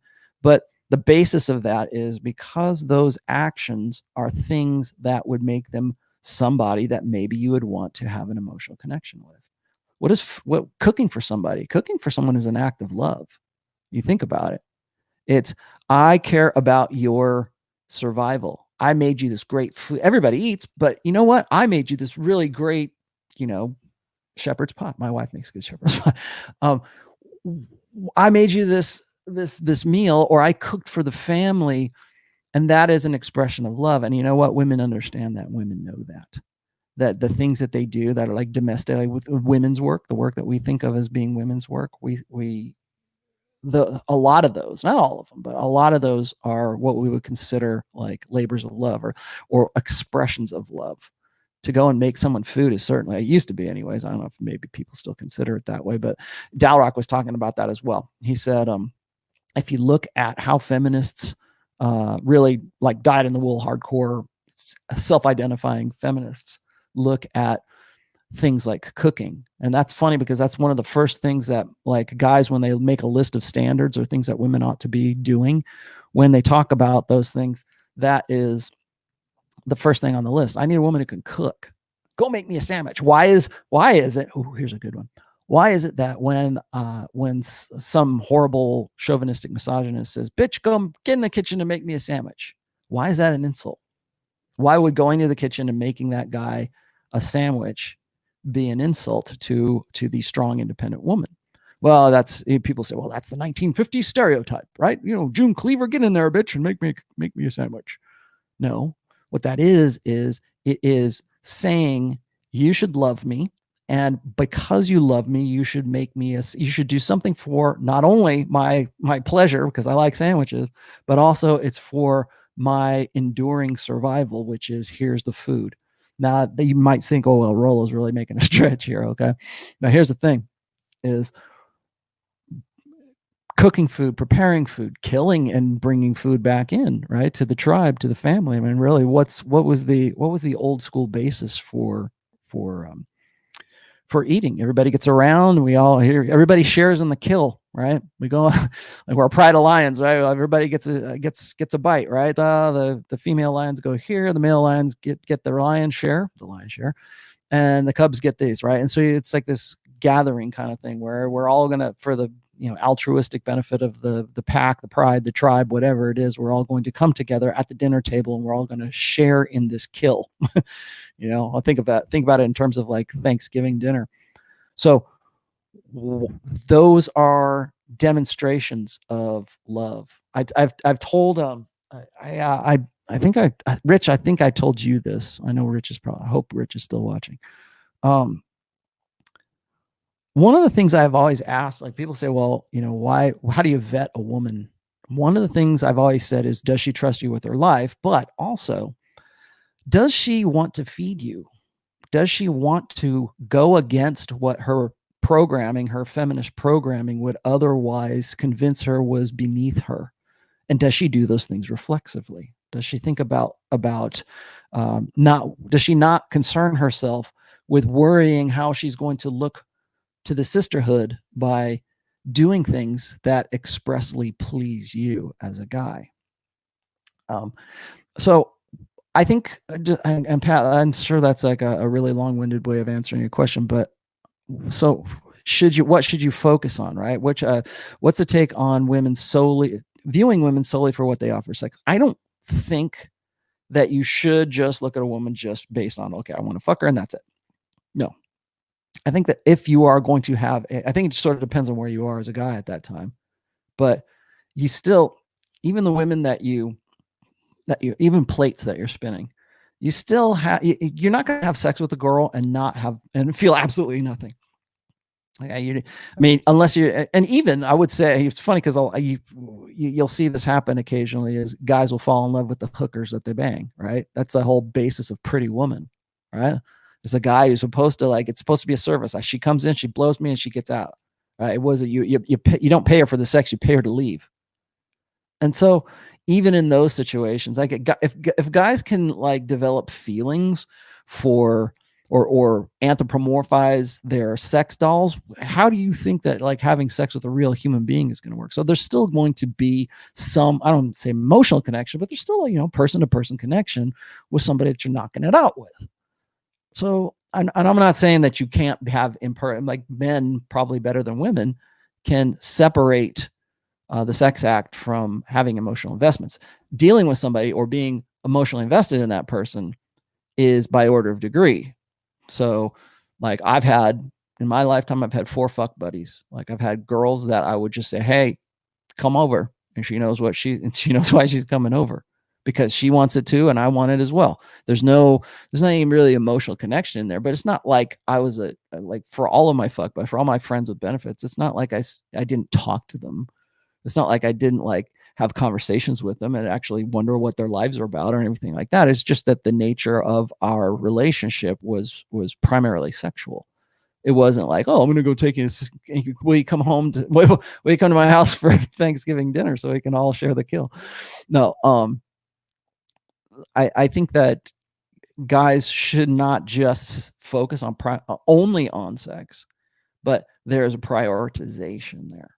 So if you are only interested in sex, if you're only interested in, if you're concentrating on yourself and you make yourself your own mission and you're spinning plates, your investment in them should be, I think, relative to where you are in life and what it is you think. Now, I don't think that guys should, I don't think anybody does this. I think this is sort of a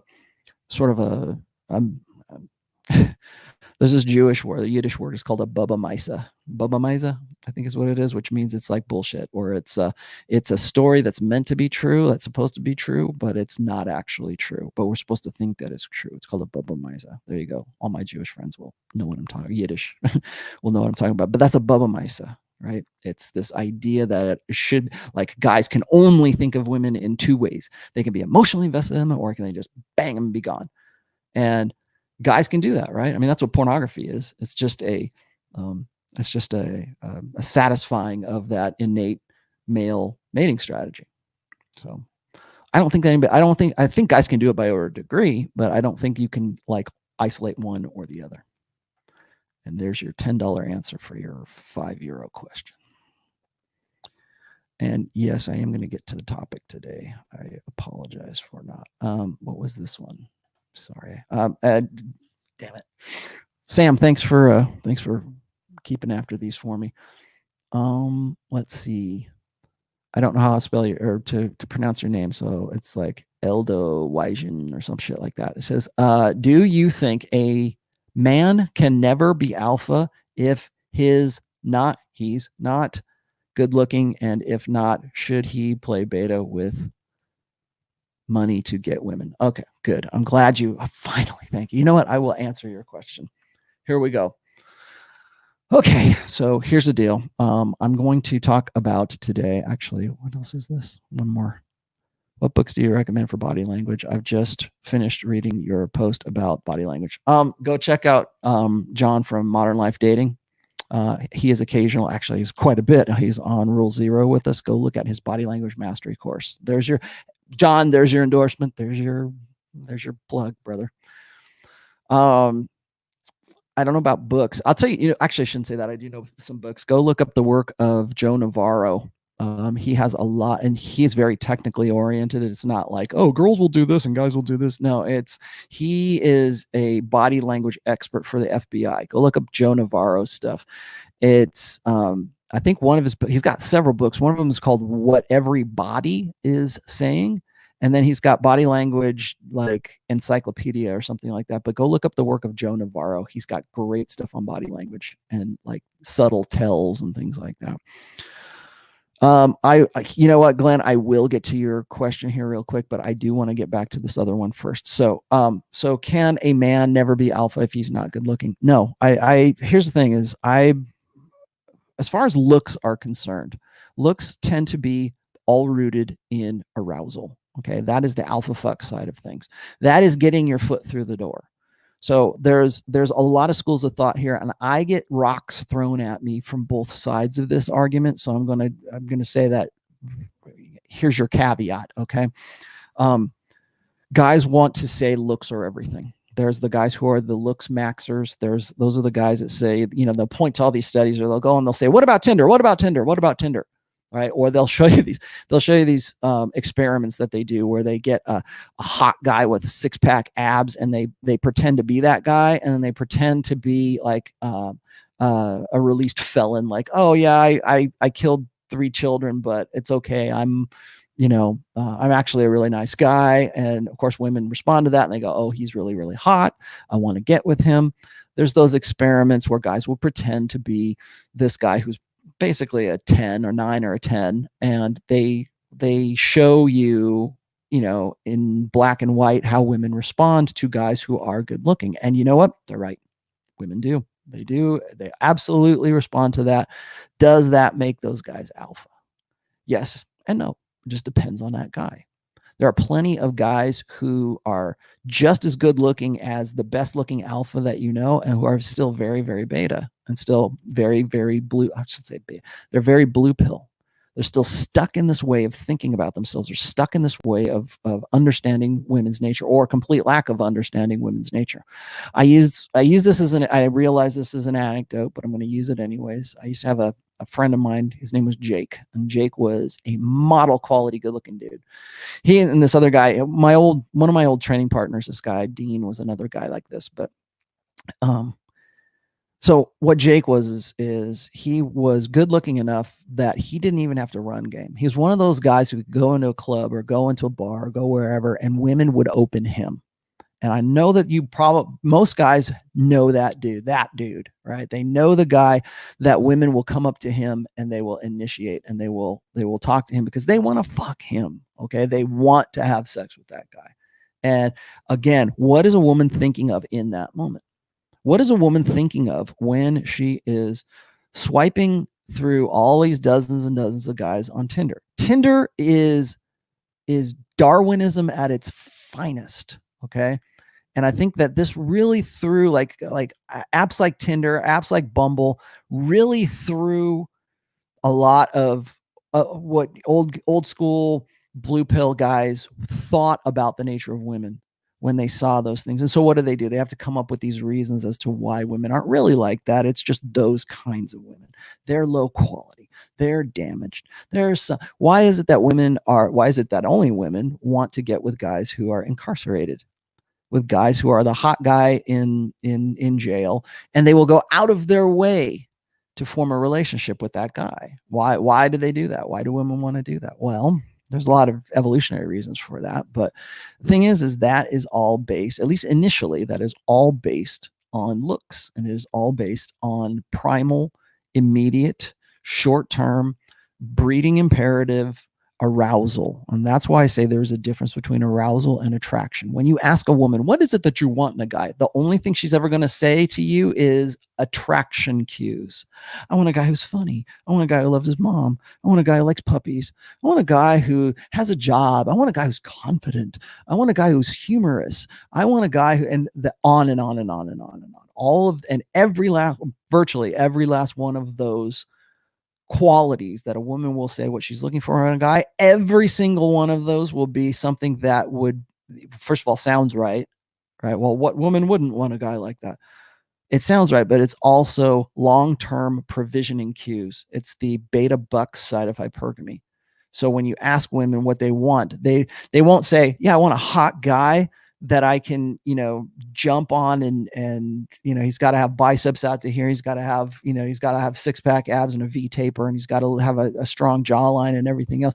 They're not going to, at least that's not going to be the initial answer you're going to get from her in a like if you ask a woman that while she's on camera, what do you think she's going to say? It's going to be a very different answer than what she's going to say to her girlfriends. Now, I think women and this is sort of in the past. I'm trying to date myself here, but that's more in the past. I think as women have become more and more comfortable with revealing their mating strategy, with open hypergamy, that I call it. Okay. As they become more comfortable with that, then yes, in a way, they still kind of say, I want the hot guy. I want that guy. I want to get after it with him. Those are the guys that I want to fuck. And then there's the guys that they're attracted to. So there's the arousal, and that's short. So just hear me out. This is the way I categorize things. All right. This is not some cycle. I'm not a doctor. I don't even pretend to be one on the internet. But there's the alpha fuck side of hypergamy, and there's the beta buck side. And the beta buck side is the attraction side, and the alpha fuck side is arousal. So looks are 100% arousal. Looks are, I want him and I want to have his babies. I want to breed with this guy. And the thing is for most women, the reason why Tinder's such a godsend for women is because it speaks to that side of their mating strategy.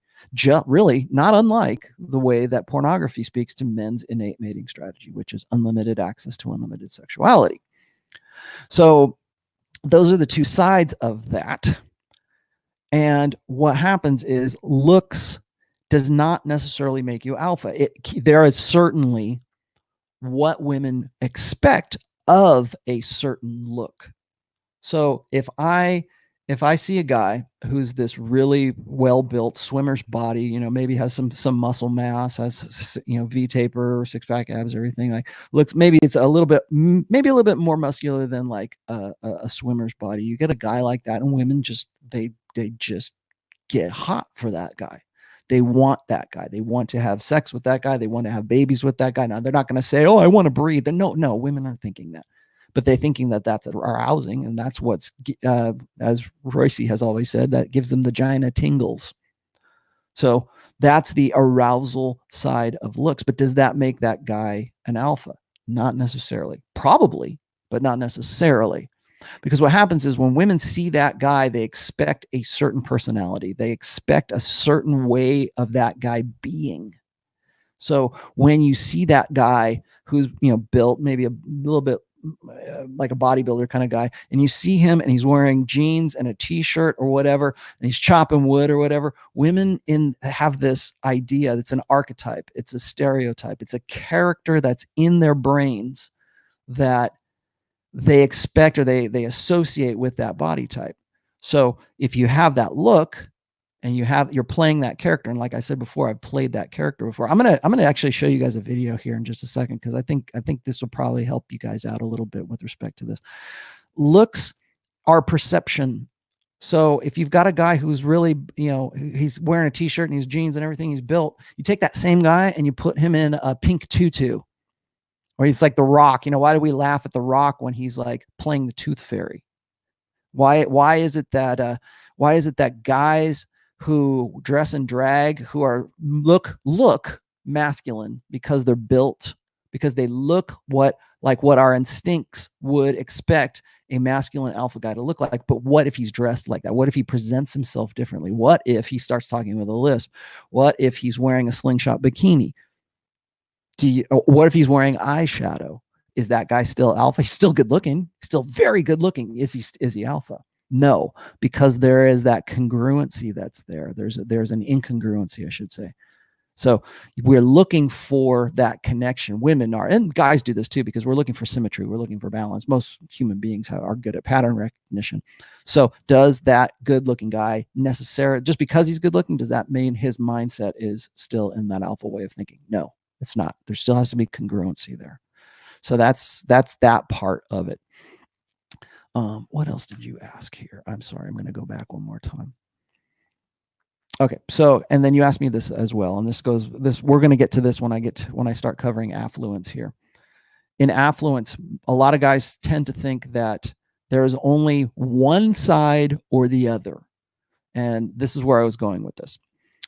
When most guys will focus, because they like to think of things in binary terms, they'll focus on just one aspect of hypergamy. They'll go, okay, women only want the hot guy. They only want that dude. They only want to have sex with him. I'll never be like that. So fuck it, I'm out. I'm not going to do it.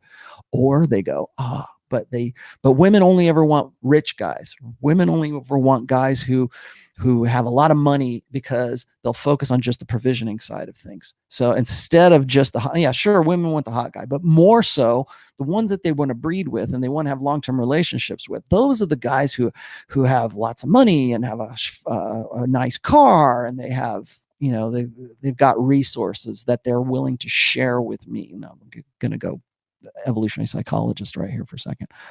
They have resources and I need those resources, or it's easier. Like a lot of guys think this, I'll never be as good looking as that guy. So what I'm going to do instead is I'm going to bust my ass and I'm going to start my own business. I'm going to make a ton of money. And there's nothing wrong with that, but they do that from the perspective that if they do those things, that's going to in some way make them more genuinely arousing, I should say, to women rather than just attractive.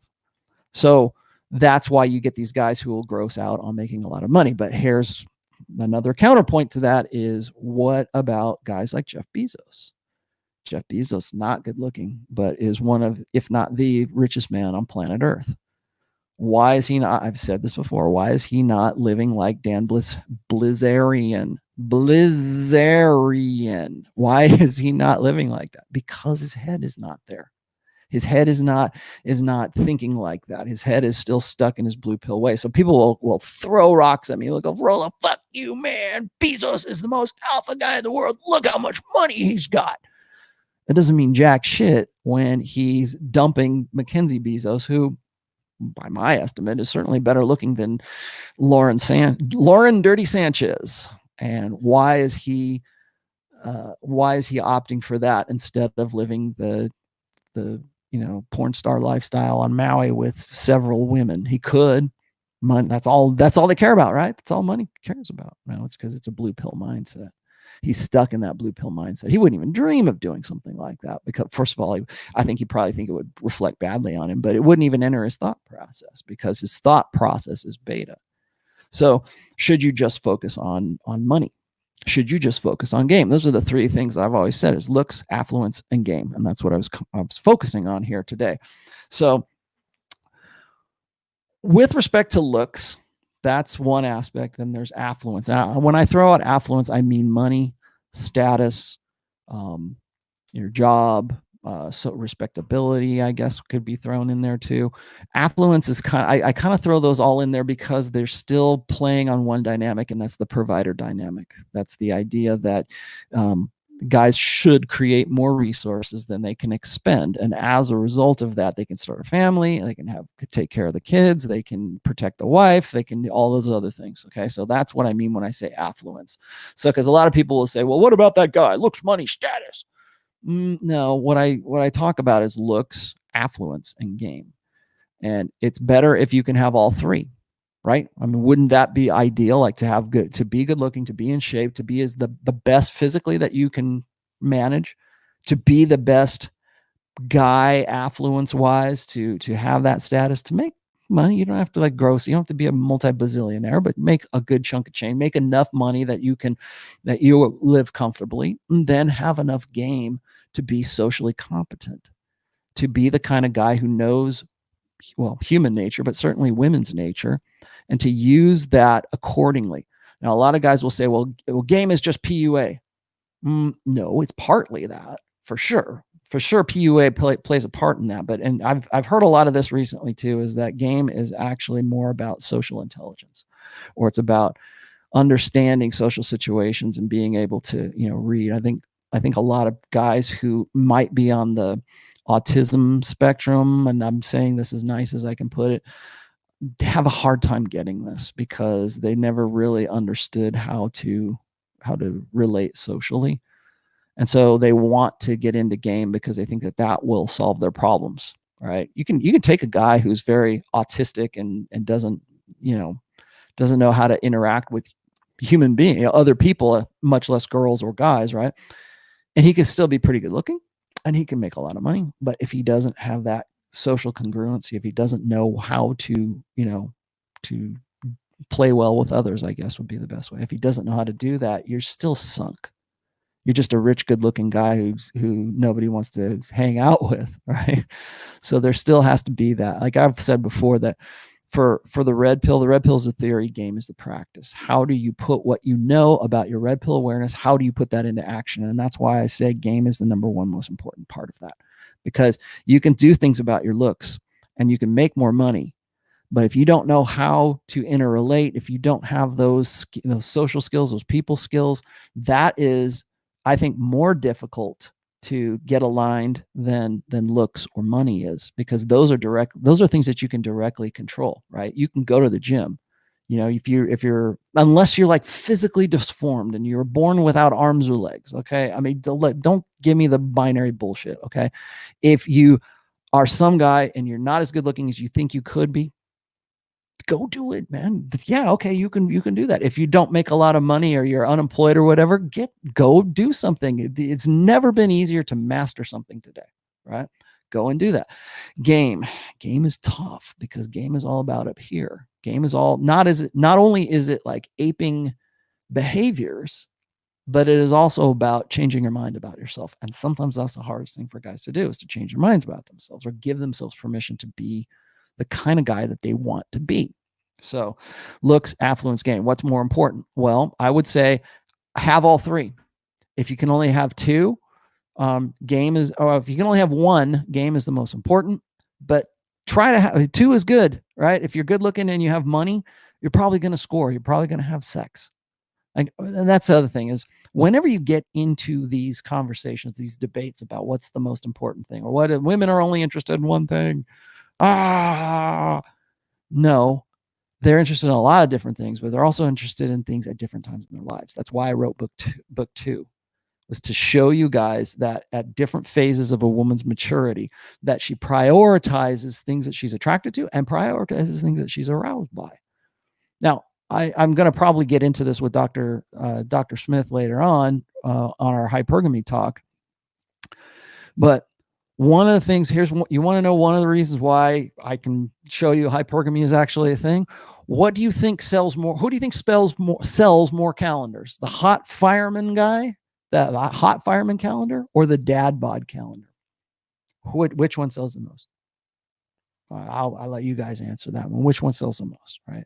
Who are women more attracted? Who do women want to look at? The dad bod or the or the hot fireman, right? Because they're prioritized, because there's a dualistic nature, right? They might be married to the guy with the dad bod because he makes a lot of money and he's good with the kids and he believes in relational equity or whatever, but she still wants to knock it out with Jason Momoa. She still wants to go see the new Aquaman movie. Of course, everybody brings this up as well, so I might as well. Why is it that women obsess over things like 50 Shades of Grey? Because they're so dedicated to, this social idea of, a good provider and good dad? No, because it goes back to their instinct. It goes back to their hypergamous nature, really their mating strategy. Let me get to Glenn here real quickly. Sorry, guys. Thank you very much for answering my question. Gave me some very good pointers to think about, as this has been something I have been wrestling with, trying to figure out. Okay, I'm glad I could help, brother. What else do we have in here? What do we have? Conk's in there. Hi, Conk. Well, what the hell? Oh, that's an old one. My bad. Sorry, guys. Things got ahead of me real quickly here. Let's see. Glenn says, thank you. Antonio says, do you feel that the rational red pill is being plagued with guys who claim red pill but are black pill MGTOW? I don't think that it is. If it is, it's not deliberate. I think it is just guys who simply don't know any better. I think we've finally kind of turned a point right now. Oops, that's not it. I think we've kind of turned a point where people are like, red pill was and still is, I think, something that a lot of guys originally didn't want to acknowledge that they were about. They hate those red pill guys. Those red pill guys are just pickup artists, right? Those guys are just, they don't care about women. They're PUAs and all they care about is getting their dick wet. Right? I heard that from MRAs back in 2010, 2011. Remember when the red pill movie came out and everybody said, the red pills, they, prior to the red pill movie coming out there, everybody wanted to throw us under the bus, particularly when the Elliot Rodgers thing came out. Nobody wanted to have any kind of association with the red pill. Now everybody does. Oh yeah. I'm totally red pill. Yeah. Red pill's this, red pill's that. And I think what's happening is that because so many MGTOW guys are claiming, and maybe rightfully so, because there's a lot of crossover, right? There's a lot of crossover from red pill to MGTOW. But I think what people say is, well, all those red pill guys want to do is bang dolls. They just want to have sex with dolls. Or all those red pill guys, those guys are incels. Or all those red pill guys, they're really black pill guys. They're completely hopeless and nihilistic. That's what the red pill is. No, it's not. It's what those guys are all about. But we're throwing them, we're categories. It's like this blanket idea that we call anything that is whatever you're right about, whatever you think you're right about, whatever your ideological bullshit is, that is what you're going to call red pill, right? Because it's truth, right? It's what truth really is. So is it plagued with guys who claim red pill but are really black pill? I don't think that they're doing it. I don't think so. I think actually it's the people who are looking at those groups or looking at the red pill from the outside and then deciding that the red pill is what guys in the black pill community or guys in the MGTOWs, guys in incel communities. I think that there's conflation. It's conflated with the red pill. So, but what can I do about it?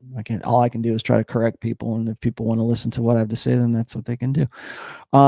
YOLO says, hi, Anti-Dump's Machine, by the way, is a really great book, or a great, I guess, series of posts. It's an old Anti-Dump and Pook are probably, some people said that those guys are the same person, but I don't know. I don't know if I believe that, but Anti-Dump is one of the old school guys from SOSWAP. So just clarification. He says, attraction and flirting is not necessarily and after 2 months we can treat her mutual and ask what she wants. What's your thought? I got no clue what you're trying to say to me, man. Maybe it's a language thing. It says attraction and flirting is not necessary. I hope that that's what you're trying to say. I don't necessarily think so. I think that that flirting and game to some degree, you have to at least express that you are interested in that person. You don't just, a lot of guys will say that like you just have to be in the like relationships or whatever attraction happens because you happen to be in the same vicinity as that person. Like you're more, and this might be some truth to this, is that, you know, you're more likely to fall in love or start a relationship with somebody that you have to work with every day, right? Like your work wife or your work husband, or people you go to school with. I mean, you know, really, why do women go to school, or why they used to go to school, is to get their MRS degree, right? To find a guy, you know, in the long term. But it's the vicinity, you know, it's like you're in the same building with that person, you're more likely to get with them. Is flirting still necessary? Yeah, I do think it is still necessary. I think game is still very much necessary.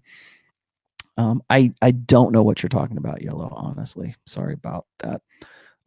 Sam Whiskey says, why are some women backseat drivers? You mean like literally backseat drivers? Is Han Solo says, is black pill real knowledge? I think it depends on who you're talking about. Like I get that they want to find. So here's the thing about the black pill. Black pill wants to find reasons why they can give up, why they don't have to try anymore, why they want, like, one of the things I've written about this before, and if you go and you look on my website, I got a post called The Global Sexual Marketplace. I talk about black pill guys and it was based on a video that these guys did, saying that if you are an Asian man or if you're an Indian man, you're doomed. You might as well just give up. You might as well just shoot yourself in the head and hope for reincarnation as a white man or a black man or whatever, you know, because you're not going to, you're completely doomed. You're never going to get laid. You're never going to reproduce, and no one cares about you, because this global sexual marketplace means that all the women who used to be after you, all the women of your own ethnicity, all of those women don't care about you anymore, and they just want to get with white guys or black guys or somebody who's taller than you. That's another one. And yes, do women vet, I guess, for, are they more attracted to a guy who's taller than them? Yes, they're 100% right about that. Do Asian guys generally have a tougher go at it in the global sexual marketplace than other demographics of guys? Yes, you're right. Okay, so what? What are you going to do? Are you going to shoot? You're going to kill yourself? Because please do. Go ahead and get it over with. Because if you're just going to give up, all you're going to do, either that or you're going to be here complaining about it all the time. So what are you going to do? Are you going to find a way around it? Are you going to try to find a way to beat the system, to beat the odds, or are you just going to give up? Because all I can see from the incel side of things and all I can see from the black pill side of things is this unwillingness to cross the abyss. And that's why I said there's no such thing as black pill. Black pill guys are just red pill guys who haven't been able to cross over into doing what they need to do to be more successful, to use the tools that they have been given by the red pill to create the life that they want, or a better life than when they want. Hey, you know what? Here's the best thing about the red pill, about the black pill, whatever you want to call it, is at least you know. At least you go, okay, I'm not playing by this old rule book that nobody's playing by. And so at least I know this shit now. At least now I can prepare. At least I can do things and make better choices because I know those things. You can use that. So here's what I get is I get people criticizing me and saying, well, that, you know, Rollo, he's got, it's true, but it's truthful anger. No, it's not. It's truth. And you can decide you get to decide how you feel about it, right? These are the same fuckers who are going to say like, oh yeah, you shit happens, bad shit happens to people. But what you get to decide is how you're going to feel about it. Guess what? You're 100% right. So guess what? Here's the truth. How do you want to feel about it? Do you want to be pissed off? Do you want to like lose your shit? Do you want to just like off yourself? What do you want to do? What do you want to do about it? Are you going to cry about it? Are you going to moan about it? Or are you going to use that information to live a better life? Are you going to use it constructively, or are you going to use it destructively? There's no such thing as content. So how are you going to deal with your discontent? Constructively or destructively? And all I can see right now is giving up and being black pill, being MGTOW. Not every MGTOW. or being an incel or whatever, all you're doing is giving up, and you're looking for reasons to give up. And you know what? Just because these guys are doing that, don't say that the red pill told them to do that, because that's not. All the red pill did was say, here's the truth. Do with it. Here's the tools. Use those tools to build a better life. And if you don't, well, it's not because we told you one way or the other. We didn't say it's all evil. It's all good. I didn't make a judgment call. You get to decide how you're going to feel about that information. So there you go. How does rape in childhood of a woman, English, of a woman affect her psychology in her adulthood? Am dating a woman who told me her story. Raped as a 12-year-old from her uncle. Okay. Yeah, you're probably going to be dealing with that for a while. Is that something that you want to be a part of? Guess what? Here's the good news. Okay. If you're not guessing about it. So do you want to deal with that? I'll probably say some pretty unflattering things about this. But again, is it going to mess her up for life, or is she going to use that as a reason not to get with you? One of the things I wanted to say, and this sort of kind of gets into what I'm talking about right now, is, there's another one. Is this one more? Okay. So I have I'm just going to refer you to this post, by the way, CHF, whatever, what's your name? Pilly Boy. I've got a great post called damaged goods, where I talk about exactly what you're asking about right now. Go look up damaged goods on my website. A lot of women will use that as a filibuster, meaning like, oh, I was raped, or I was abused, or I don't trust men because my dad left me when I was 6. I'm damaged. I'm special because I'm damaged. And I think you got to really watch out for women who use damaged as sort of a merit badge, as a prize to be had, to be recognized for. Everybody wants to feel special. Okay. I think one of the reasons why we see so many people talking about transitioning or being transgender or transitioning to whatever it is because they want something that makes them special. You know what? Being homosexual right now, who cares? Everybody's gay, right? Everybody's gay. What makes you so special? Well, I'm transitioning. Oh, well, that's something different, right? The same thing with watch for the things that people use as sort of their badges, their merit badges. They watch for things that people use that they think makes them special in some way. So, I mean, it's one thing if they can, they're a virtuoso musician, or they're a great artist, or they're talented in some way, or they're outstanding and because of a lot of things. Okay, well, great. But I think a lot of people will falsely think that because they have a disability or there's something that's wrong with them, and it's great if you can claim something that nobody can see, right? It's great if you can do that. But like, to me, if a woman says I'm damaged, well, that's kind of a mark against her. That's a red flag. You really have to say, do I want to deal with this? You're not anybody's savior, and you don't have to be anybody's savior. How does that, again, make yourself your own mental point of origin? Is that something you want to deal with in the long term? Probably not, unless you're desperate, unless you don't have any options, unless you have no confidence, unless you believe about yourself that you will never be able to get something better than that, or to deal with something. And of course, what happens then is, because they're damaged, if you have a problem with them being damaged, then it's almost as if you're driving the nails into the cross, right? It's almost as if you are causing her suffering because you won't be sympathetic to what she has to say. I worry about, like, I think I would be more concerned about women proudly, but in some way making their damage, they're trying to turn it into something that ought to be a point of attraction. And I think most blue pill guys who are optionless blue pill guys will do that. They'll play along with that. They'll go, oh yeah, I had to, I'm a really great guy. She'll love me. It's relational equity. Well, I put up with her stuff. I really worked through this, and now we're finally at a great place. No, you're not. You're just with a damaged woman who wants to feel special because of that damage. So something to watch out for. Merciless. Merciless. In your opinion, oh, thank God you speak English. In your opinion, is law enforcement considered blue pill? Law enforcement? Considering they always seem to take the chick's word first in some. Okay. Yeah. Okay. I get what you're saying, man.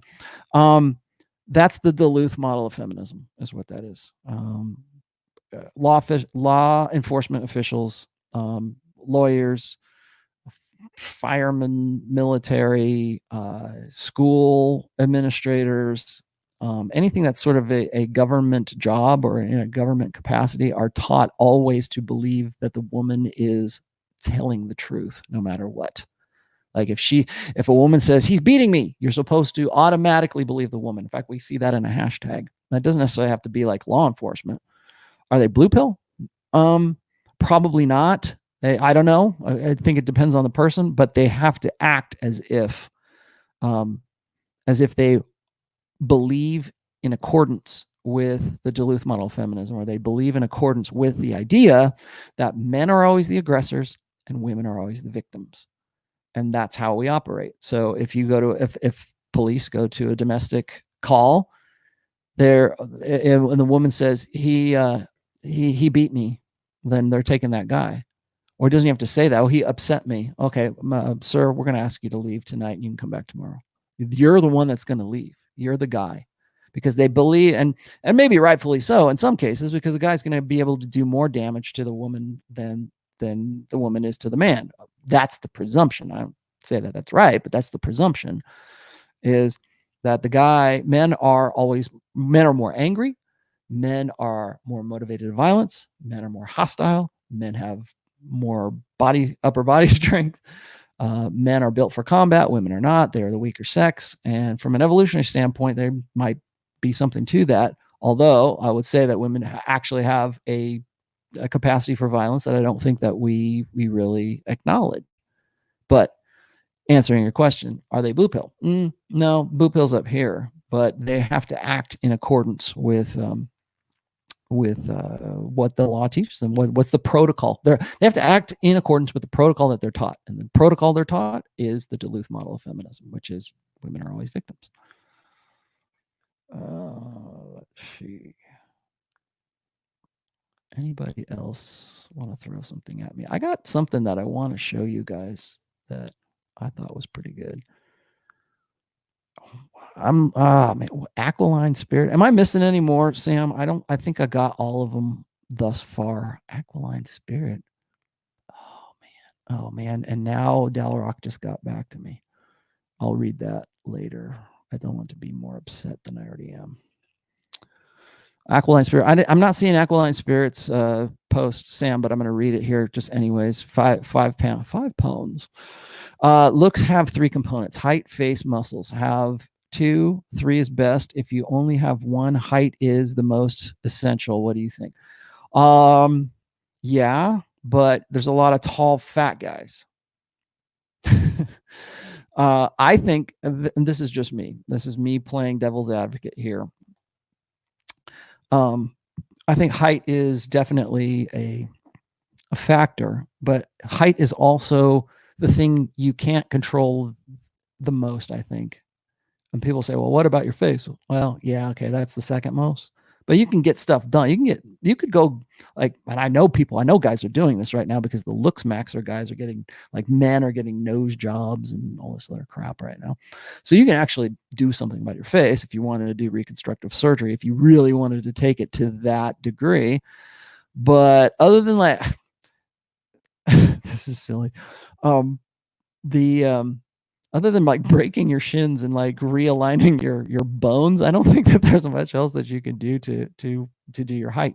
And I do know this, that in certain cultures, and I think in Asian cultures, before a boy hits puberty, if dad's been pretty short and everybody in their family's been short, I know that they've done this. They've actually broken legs so that the legs will heal, and they'll give you that much, like an inch more, because of how the bones heal or some shit like that. I don't know exactly what the principle behind it is. I have read stories about how certain cultures would break the legs of boys so that they will be taller when they hit puberty.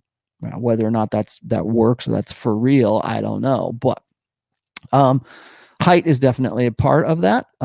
Muscles, yes, I would say of those three that you think are so important, what is the one that you have the most control over? Probably your muscles, right? Probably, being in better shape. Now, that's the thing is, yes, you should be in shape. It's one of the first things I tell guys is like, if you're unplugged, dude, what are you going to do now? Go to the gym, get to the gym, get fit, drop the weight. If you can get a 6-pack of abs, that's great. Go for it. One of the things, and there's a lot of guys who will go with this binary shit, right? They'll say, well, it's all looks, it's all game, it's all affluence, it's all money. It's not all of one thing. It's all of those together. And each one of those represents a strength for you, or it represents a deficit for you. So when a guy is short and he goes and he buys a big ass truck, or he like works out really hard and gets really buff and everything, but he's only like 5'6", what's the first thing anybody says about him? Oh, you're compensating for something. There's something wrong. You got a little dick, man. There's something wrong with you. At least I'm not as short as you, right? And there's nothing that guy can do. But that's the principle. The principle is a deficit. It's compensating for deficits. So if, like, for instance, when I was younger in my rock star 20s, I played a character. I was somebody that women wanted to have sex with. I'm tall enough. I'm 5'11". I'm still 5'11" today. Thank you very much. And I had a look. I had a look that women liked, and it didn't matter that I didn't make. I was dirt poor, man. I was just some white punk kid in North Hollywood for a while, and I did pretty well with women even then. And I think that kind of pisses off guys who actually focus on one thing. So if you got a guy with long hair and he's a bass player, he's not even the guitarist, he's a bass player in the band, and women still want to seek him out to have sex with him just because they think it would be a good experience. If you're a guy who's put a lot of energy and effort into your life, you want people to, or particularly women, particularly if that's the only reason you did it, but you want women to respond, right? You want women to believe that you're the alpha. And I think in the next show that I do, God, man, we're already at 2 hours.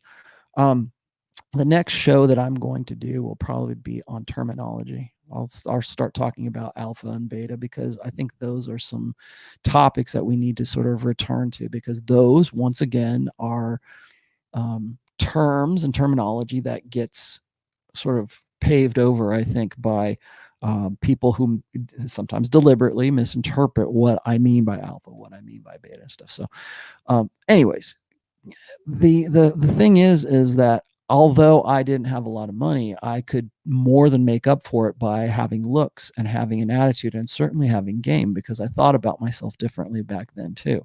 I was much more self-absorbed, let's just say, back then, because I could be. I don't think I was really arrogant, but I was certainly like more self-concerned. And that was one of the reasons why I was successful with women, is because I didn't go, oh, baby, what can I do for you? I was more concerned with what I was doing and where I was at and who I was at that time. And I had a look that women wanted. So that drew women. I didn't have to have a lot of money. And I'm glad, because it certainly wouldn't. I can't imagine not having any of that and going through my 20s and not having at least one of those three important aspects. So affluence, I guess I sort of had a little bit of social proof and pre-selection, but it wasn't based on anything I was doing per se, other than like living the lifestyle I was and looking the way I did. But those strengths made up, I compensated for the deficits that I had in other areas. Another thing, when women are in different phases of their lives, they prioritize what they are attracted to differently than they do at other phases of maturity in their lives. So if you've read my second book, you understand this, is that when women are between the ages of 15 and 25, their prioritization of what they find attractive and what they find arousing is going to be different than when women get to their epiphany phase. Because when women get to that epiphany phase, they have to reprioritize things. So it's not that they don't want to get with a hot guy. They certainly could. They certainly would if they could. But they also realize that their sexual market value is decaying, and they have to make choices, and they have to make long-term permanent choices about their long-term security right then and there. That's it in theory. But as we make women more independent, as women make their own money, as women become independent of guys, they extend that epiphany phase out further and further. So where I peg it right now is between the ages of 29 and 31. By the end of this decade, that might be between the ages of 30 and 34, right? Or maybe even out further than that, because women believe they have more time than they do, or they're taught to believe that they have more time, like as far as their marketability years are still left. But the way I wrote the book anyways was between 29 and 31. And during that time, they would certainly love to have a hot guy, but the priority is to find a guy with a good job, find a guy who is boyfriend material.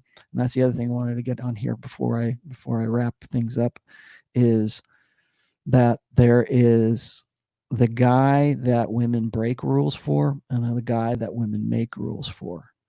So if you're the guy who doesn't have whatever her prime requisite is for her, you're going to have to jump through hoops to prove that you can make up for that deficit. So you see what I'm saying here is like, if like most women, like when they get into their epiphany phase and they want to get right with God and they want to do all these things the right way now, and they want to make that guy wait for sex, and he's boyfriend material, he's not the hot guy in the foam cannon party, so I'm going to make him jump through these hoops. Why is she making you jump through those hoops? Why is it that women make rules for betas? Because those beta guys have to be the real deal. They have to be really who they are. They have to be the lawyer, or the guy who's about to make partner, or the guy who's doing his internship for his doctorate, or whatever. He has to actually be that guy. He has to prove himself to her through all of these tests, because in the back of her head, her hindbrain says he's not as hot as these guys, but he might be okay as a dad if he can prove to me that he's actually the real deal. He's actually in love with me. He actually wants to do these things. He actually loves his mother. He actually is a funny guy. All of those attraction cues. He has to prove those things. Why is it that women make rules for those guys? Well, they already know, first of all, hypergamy can't afford to pass up a good sexual opportunity. It can't afford to do that. Now, that's not to say that women will just willingly go bang whoever they want and then come back home to you and say, oh, I never did anything. Like, we're going to cheat. It's not a license to cheat. And it's not that I think that women will automatically always 100% of the time, always, every time cheat. No. Okay. There's buffers. There are social buffers. There are personal buffers. There are religious buffers. There's all kinds of buffers that women have in their heads that they'll go, I really like to bang that guy, but in the long term, that probably wouldn't be the best idea. So I'm going to stick with this guy. Or, and I've said this before, people don't want to fucking listen, but I've said this before, is that and this is part of Marty Hazelton's research, is that when women are in that proliferative phase of their ovulatory system, assuming we're going to presume that ovulatory shift is a thing, when they are in that, they tend to be more drawn to their partner if they're in a satisfying relationship, if quote unquote satisfying, whatever the self-reporting is, right? If women find themselves in a satisfying relationship, they tend to be more sexual with the guy that they're with. Why not? Right? He's right there. I don't have to do jack shit. I'm going to go jump his bones because I'm ovulating. Let's go. But if she is not in a satisfying relationship with that guy, and that guy is mate guarding, and that guy is trying to his damnedest to keep things going, yeah, she might look outside. She might. And even then, she's going to have to get past all of those buffers, whether they're social. Who knows where she lives, right? Not all women live in the same country or raised the same way.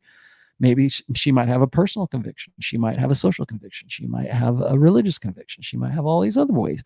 It's not that she doesn't want to, it's that she just won't act on those things.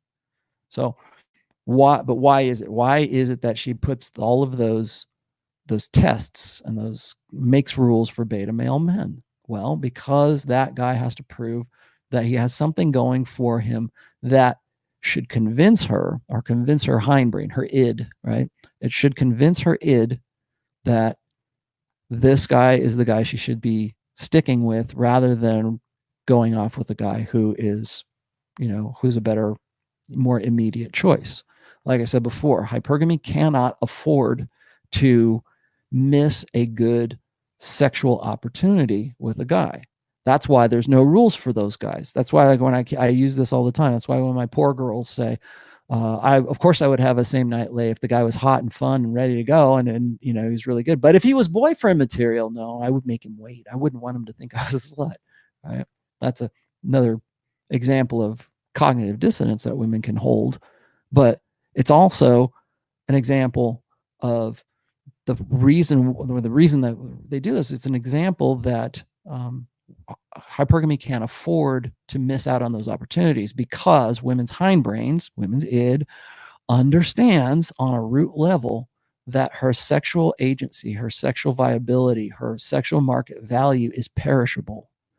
And on a root level, she knows that.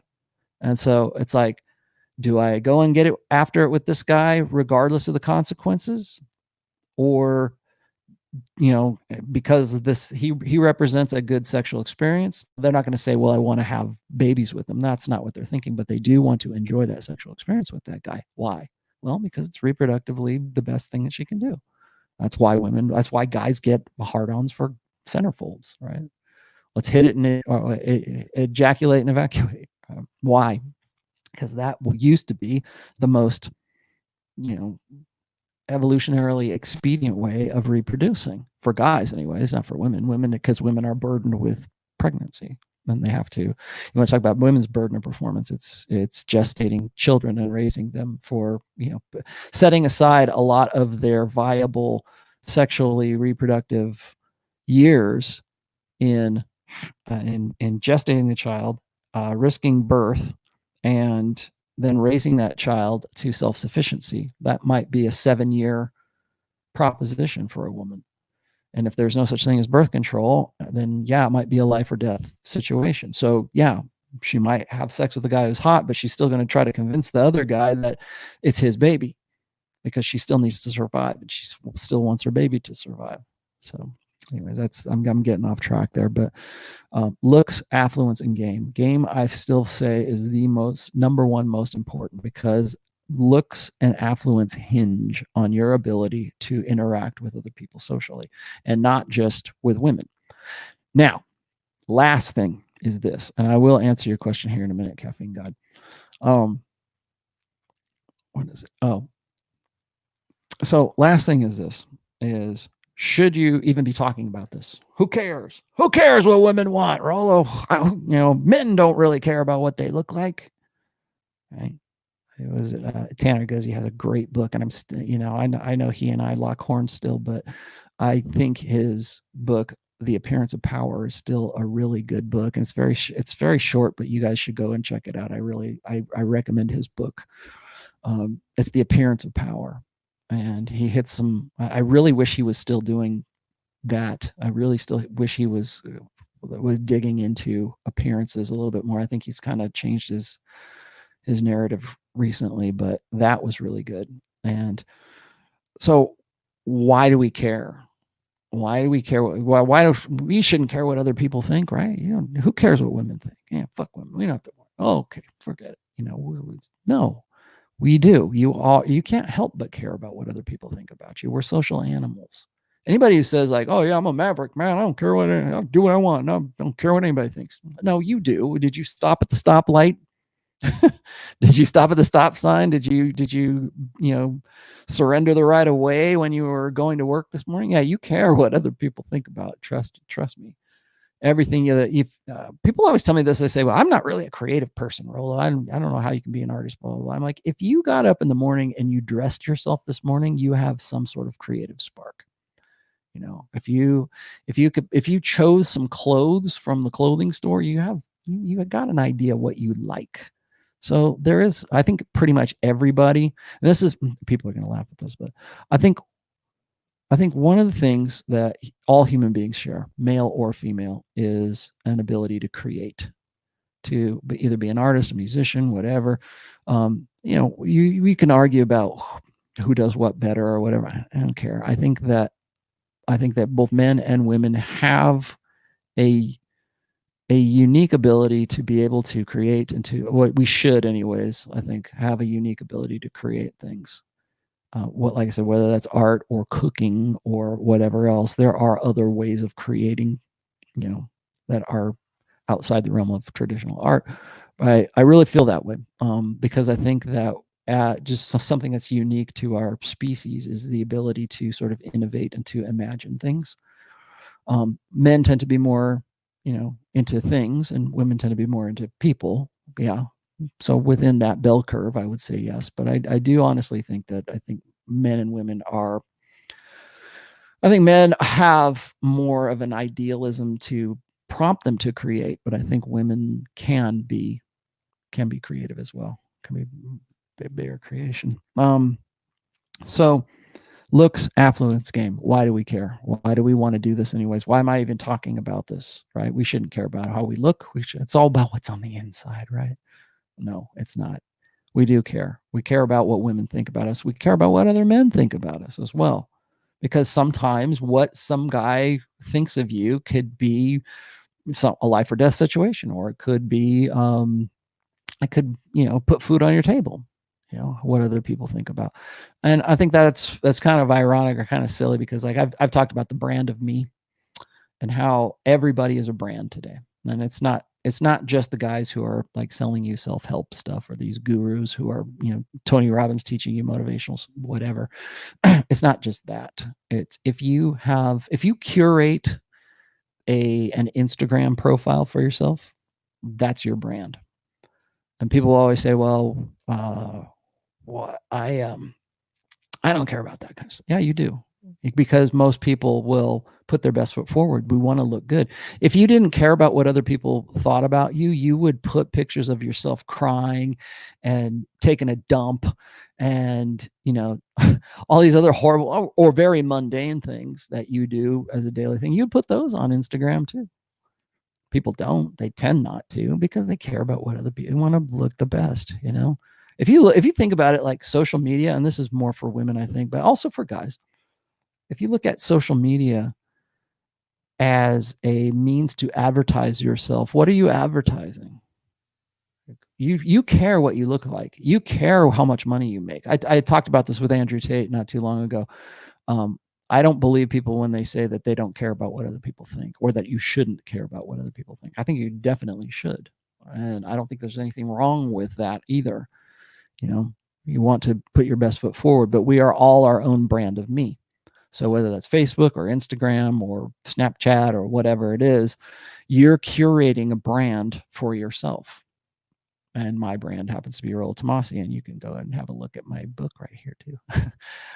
So how we choose to do that, everybody's a brand. So keep that in mind when it comes to questions of looks, affluence, and game. I'm going to answer Caffeine God now. What is characterized as ride or die, even in terms of a play? Okay, throw your questions at me. You got 10 more minutes. What is characterized as ride or die, even in terms of a plate? Curious, since a plate would support my goals, then sometimes would berate you. Okay, here's the thing with a ride or die girl is all about genuine desire. And a ride or die girl is you just been arrested, and the cops thrown you in the back of the cruiser, and you're handcuffed back there, and your girlfriend is crying and pleading for the cop not to take you into jail. And then the cop goes off to go do some paperwork or talk to somebody else. and your girlfriend jumps in the police cruiser, grabs it that's still going, and grabs a car, locks the door, and drives off in the cop car with you in the back. That's the ride or die girl right there. That's genuine desire, that she, irrespective of her own safety, irrespective of her own, herself or anything like that, she will sacrifice herself just to be with you because you represent that high of a value guy to her. That's the ride or die girl. The ride or die girl is the one who will, like, you say, hey, honey, we're going to go skydiving today. And we're going to go right now. I just packed your parachute. Put it on your back and let's go. We're getting in the plane right now. Will that girl go, oh, okay, sure, no problem, good? Or will she go, oh my God, I don't do that. I don't trust you. Does she trust you with her life? Like, what's her degree? What's the level of desire? I talked to this. I referred to this with Pat Campbell as well. I said, you want a girl who will change her religion for you, who will leave her family, leave her country, who will sacrifice everything to be with you because that is how into you she really is. Now, most guys will never experience that. Most guys will not ever have that girl that is like that because for most guys, their relationship with women is transactional. The ride or die girl, that girl is validational. She's with you because you validate the way she feels. You complete the way that she feels about herself. And so you're the best she can do. And in fact, you're so good. You're such the best that she can do that she will sacrifice things about herself to facilitate the relationship with you. Now, people will say, well, what about Rollo? You talk about mental point of origin. Guys should never do that. Yeah, guys should never do that. They should never sacrifice their ambition. They should never sacrifice who they are. They should not give up their identity for their women. They should not do anything like I would expect a woman to do for a guy. Well, that sounds so sexist. I can't believe you. The only reason people have a problem with me saying that is because they still cling to the blank slate. They still cling to the idea that for every action a man does, there should be an equal and opposite reaction for women or vice versa. No. When men and women are different. So yes, should your woman like sacrifice things for you? Should she naturally, reflexively, unbidden, unsolicited, should she do things for you that would sacrifice her own ambition, or would sacrifice her religion, would sacrifice her family situation, would sacrifice all these things? Should she do that? Yeah, she should. And that's because women are different than men. Assuming you're there. So here's the thing. Do you have a woman that will do that? Then be the guy that's worth doing that for. Be the guy that she says, you know what? I know this entire world of feminism and gynocentrism tried to convince me that I should never do anything for the express pleasure of a man, but here you are, and I want you so bad that I'm willing to give up everything, and I'm willing to have, I didn't want babies, but I want your babies. Your babies. That woman who's the ride or die, you have to make I think you even have a bigger burden of performance for that woman than anything else, because if she's really doing that, you better damn well be that guy. You better be that dude. Let's see. Curious sense of play might support my goals. Okay, well, that's what I was just saying a minute ago. Is I talked about this before, and I've talked about it with Donovan as well. Is that when a woman I'm going to leave you with this. This is going to be great. When a woman is a ride or die girl, when a woman has genuine desire for you, like I said, she will break rules. When you're the alpha, she will break rules. She'll make rules for beta guys. So if you are in a relationship where that woman is trying to, if she's not supporting your goals and she's trying to turn you into somebody that she thinks would be her ideal, and trying to convince you that you should think that you ought to be that same ideal, if she's telling you this kind of stuff, that's not the girl for you. That is not genuine desire. First of all, that is her trying to force fit you into her ideal. That's number one. Number two is that if she's not supporting your goals, if she's not the one if she's not doing all, you got to ask yourself why. And is she making those rules? Why is she making those rules? The reason women make rules for guys is because she sees you as a beta. She would not think of making rules for a guy who she had a genuine respect for, a genuine desire for, because you're already in control of the situation. It's already in your frame. So when guys, we keep talking about freaking Prince Harry. When Prince Harry is like the polar opposite of frame. She doesn't give a. She didn't care about him. Do you think Do you think that Meghan Markle would sacrifice everything for Harry? Do you think that she would go, you know what? I'm going to give up. Clearly she's not. She thought she was, and then she realizes, nah, this guy ain't the guy for me. So tell you what, now I'm going to make the rules. We're going to move to Canada, and you can go deal with that bullshit royalty stuff. I'm going to go be a star. I finally got what I wanted. Is it her that's the primary? Are you the primary? That's the real test. So if a woman is giving you tests, if a woman, if a woman is making rules for you, that's a little bit different than a test. But if she's making rules for you, then women won't admit to this, but her hindbrain probably sees you as beta. If she's breaking rules for you, if she's making sacrifices, if she's saying, you know what, I don't care what the world says, I want to bang you, and I want to have babies with you, and I don't care, I'm going to make you food, I'm going to hand feed you, I'm going to show you my love, and express it through things that I would never have dreamed of doing before, because a whole world has trained me not to do those things. I'm going to still do them for you. I'm going to break my own personal rules by like having sex with you, by doing whatever. If that's where you're at, she probably sees you as being an alpha. So it's seeing those signs and then accepting those signs. Most guys don't want to do that. They'll try to make up reasons why they ought to obey those rules. They go, well, I'm a better person because of it. I took on some responsibility because that's what men do. We take on responsibility, the responsibility of her rules. No, you're just a chump, and you're out of your frame, and you're trying to find some way to convince yourself that you ought to be doing those things, when in fact you're just trying to find a rationale to convince yourself that you're still in the frame, right? When women say, I let him do this, or it was Andrew Yang's wife said, oh, the reason I let him run for president was because of this issue right here. And everybody's like, holy shit, you allow?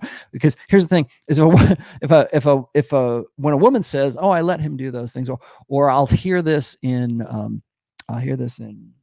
religious circles, like when women talk about submission to their wives, other women will tell other women, they'll say, you know what, ladies, you have to let him lead.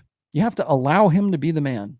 Well, the very fact that you use the term "allowed him" and reflexively means that you already realize that you have the power, you have the frame, you have the authority. He doesn't, and now you're pandering to him to make him feel like he actually does.